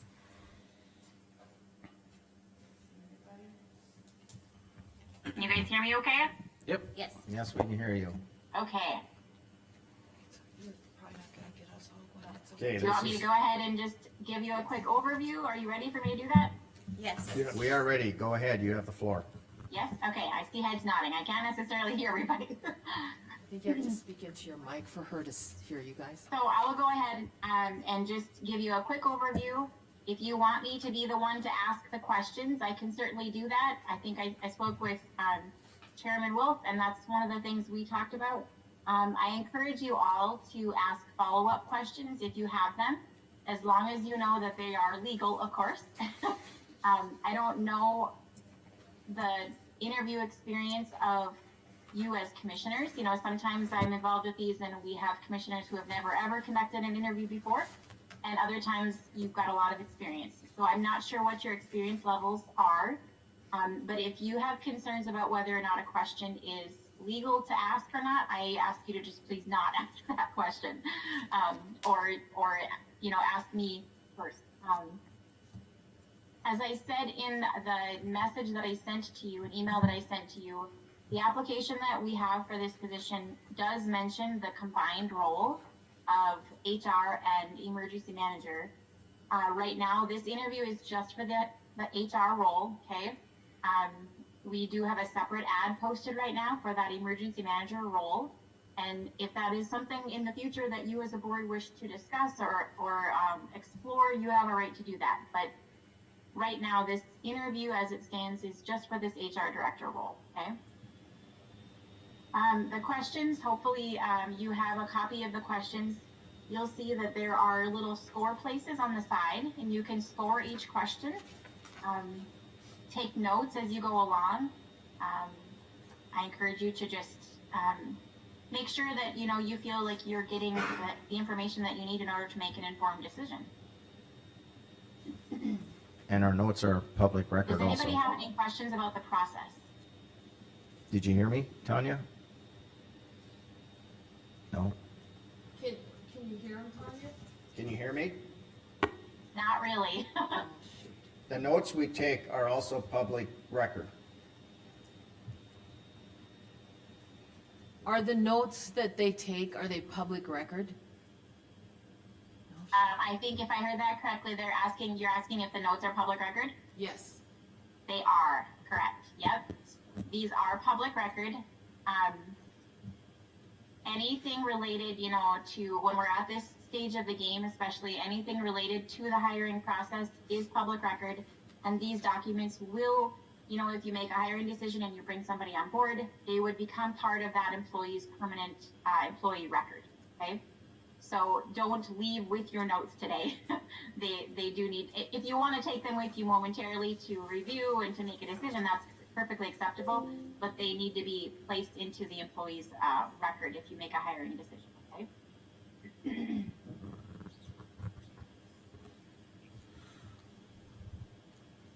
Great question. Any other questions? I asked Tanya to do the interview. Any objection from any of the commissioners? No. Okay, just, Okay. I wanted to make sure, not that one of my commissioners I didn't inform or didn't understand that, but so that they all know that I requested you to do the interview. So you heard that right, Tanya? Jean is That was just, something I was supposed to hear. I'm not hearing that. okay, Jean is just telling the other commissioners that you're the one that's gonna be doing the questions. You're gonna be asking the questions at the interview. and there is no disagreement. Okay. Anything else you want?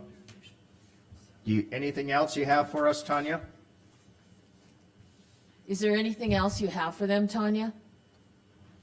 I'm sorry, I really can't hear that. Is there anything else you have for them? I don't, unless there's other questions.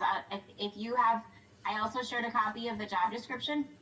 I think that's a helpful thing for you to review in the process of these interviews, right? Make sure you kind of remember the specifics of the job that we're hiring for, but I don't have anything further unless you have anything for me, okay? No? We're good? I think you can pretty much just stay online, because I'll adjourn this meeting and we'll be starting our, Okay, they're gonna adjourn and they want you to stay online and then we'll start the interview. Okay, that sounds good. All right. Hopefully I can hear everybody better because I'm not catching anything. I'm guessing it's just maybe the way the computer's turned right now, but I'm not hearing people very well at all right now. So Yeah. I'll stay online. yep, okay. Process when I was there. All right. Any further business to be discussed at this meeting? Any further business? Any further business? Hearing none, this regular Mercer County Commission meeting is adjourned. And now, with the stroke of a pen, we will start our. We gotta make a motion to open that one. Do we have to move it like that? No, he calls it and then we, yeah, and then we approve the agenda. Oh, Yep. okay, that's Yeah, what, I know this- there was something there. Call this Mercer County Commission special meeting to order. This one confuses me, but our agenda is in front of us. Of course, we can't change the agenda. I'll move to approve the agenda. And I'll Okay. second, it's Liza. All right. Travis and Liza. Okay, Travis, how do you vote? Aye. Liza? Aye. Jamie? Aye. Rick? Aye. Jean? Aye. Okay, we will start the interview process. You have, if you can hear me, Tanya, you have the floor. I have the floor, okay, I caught that.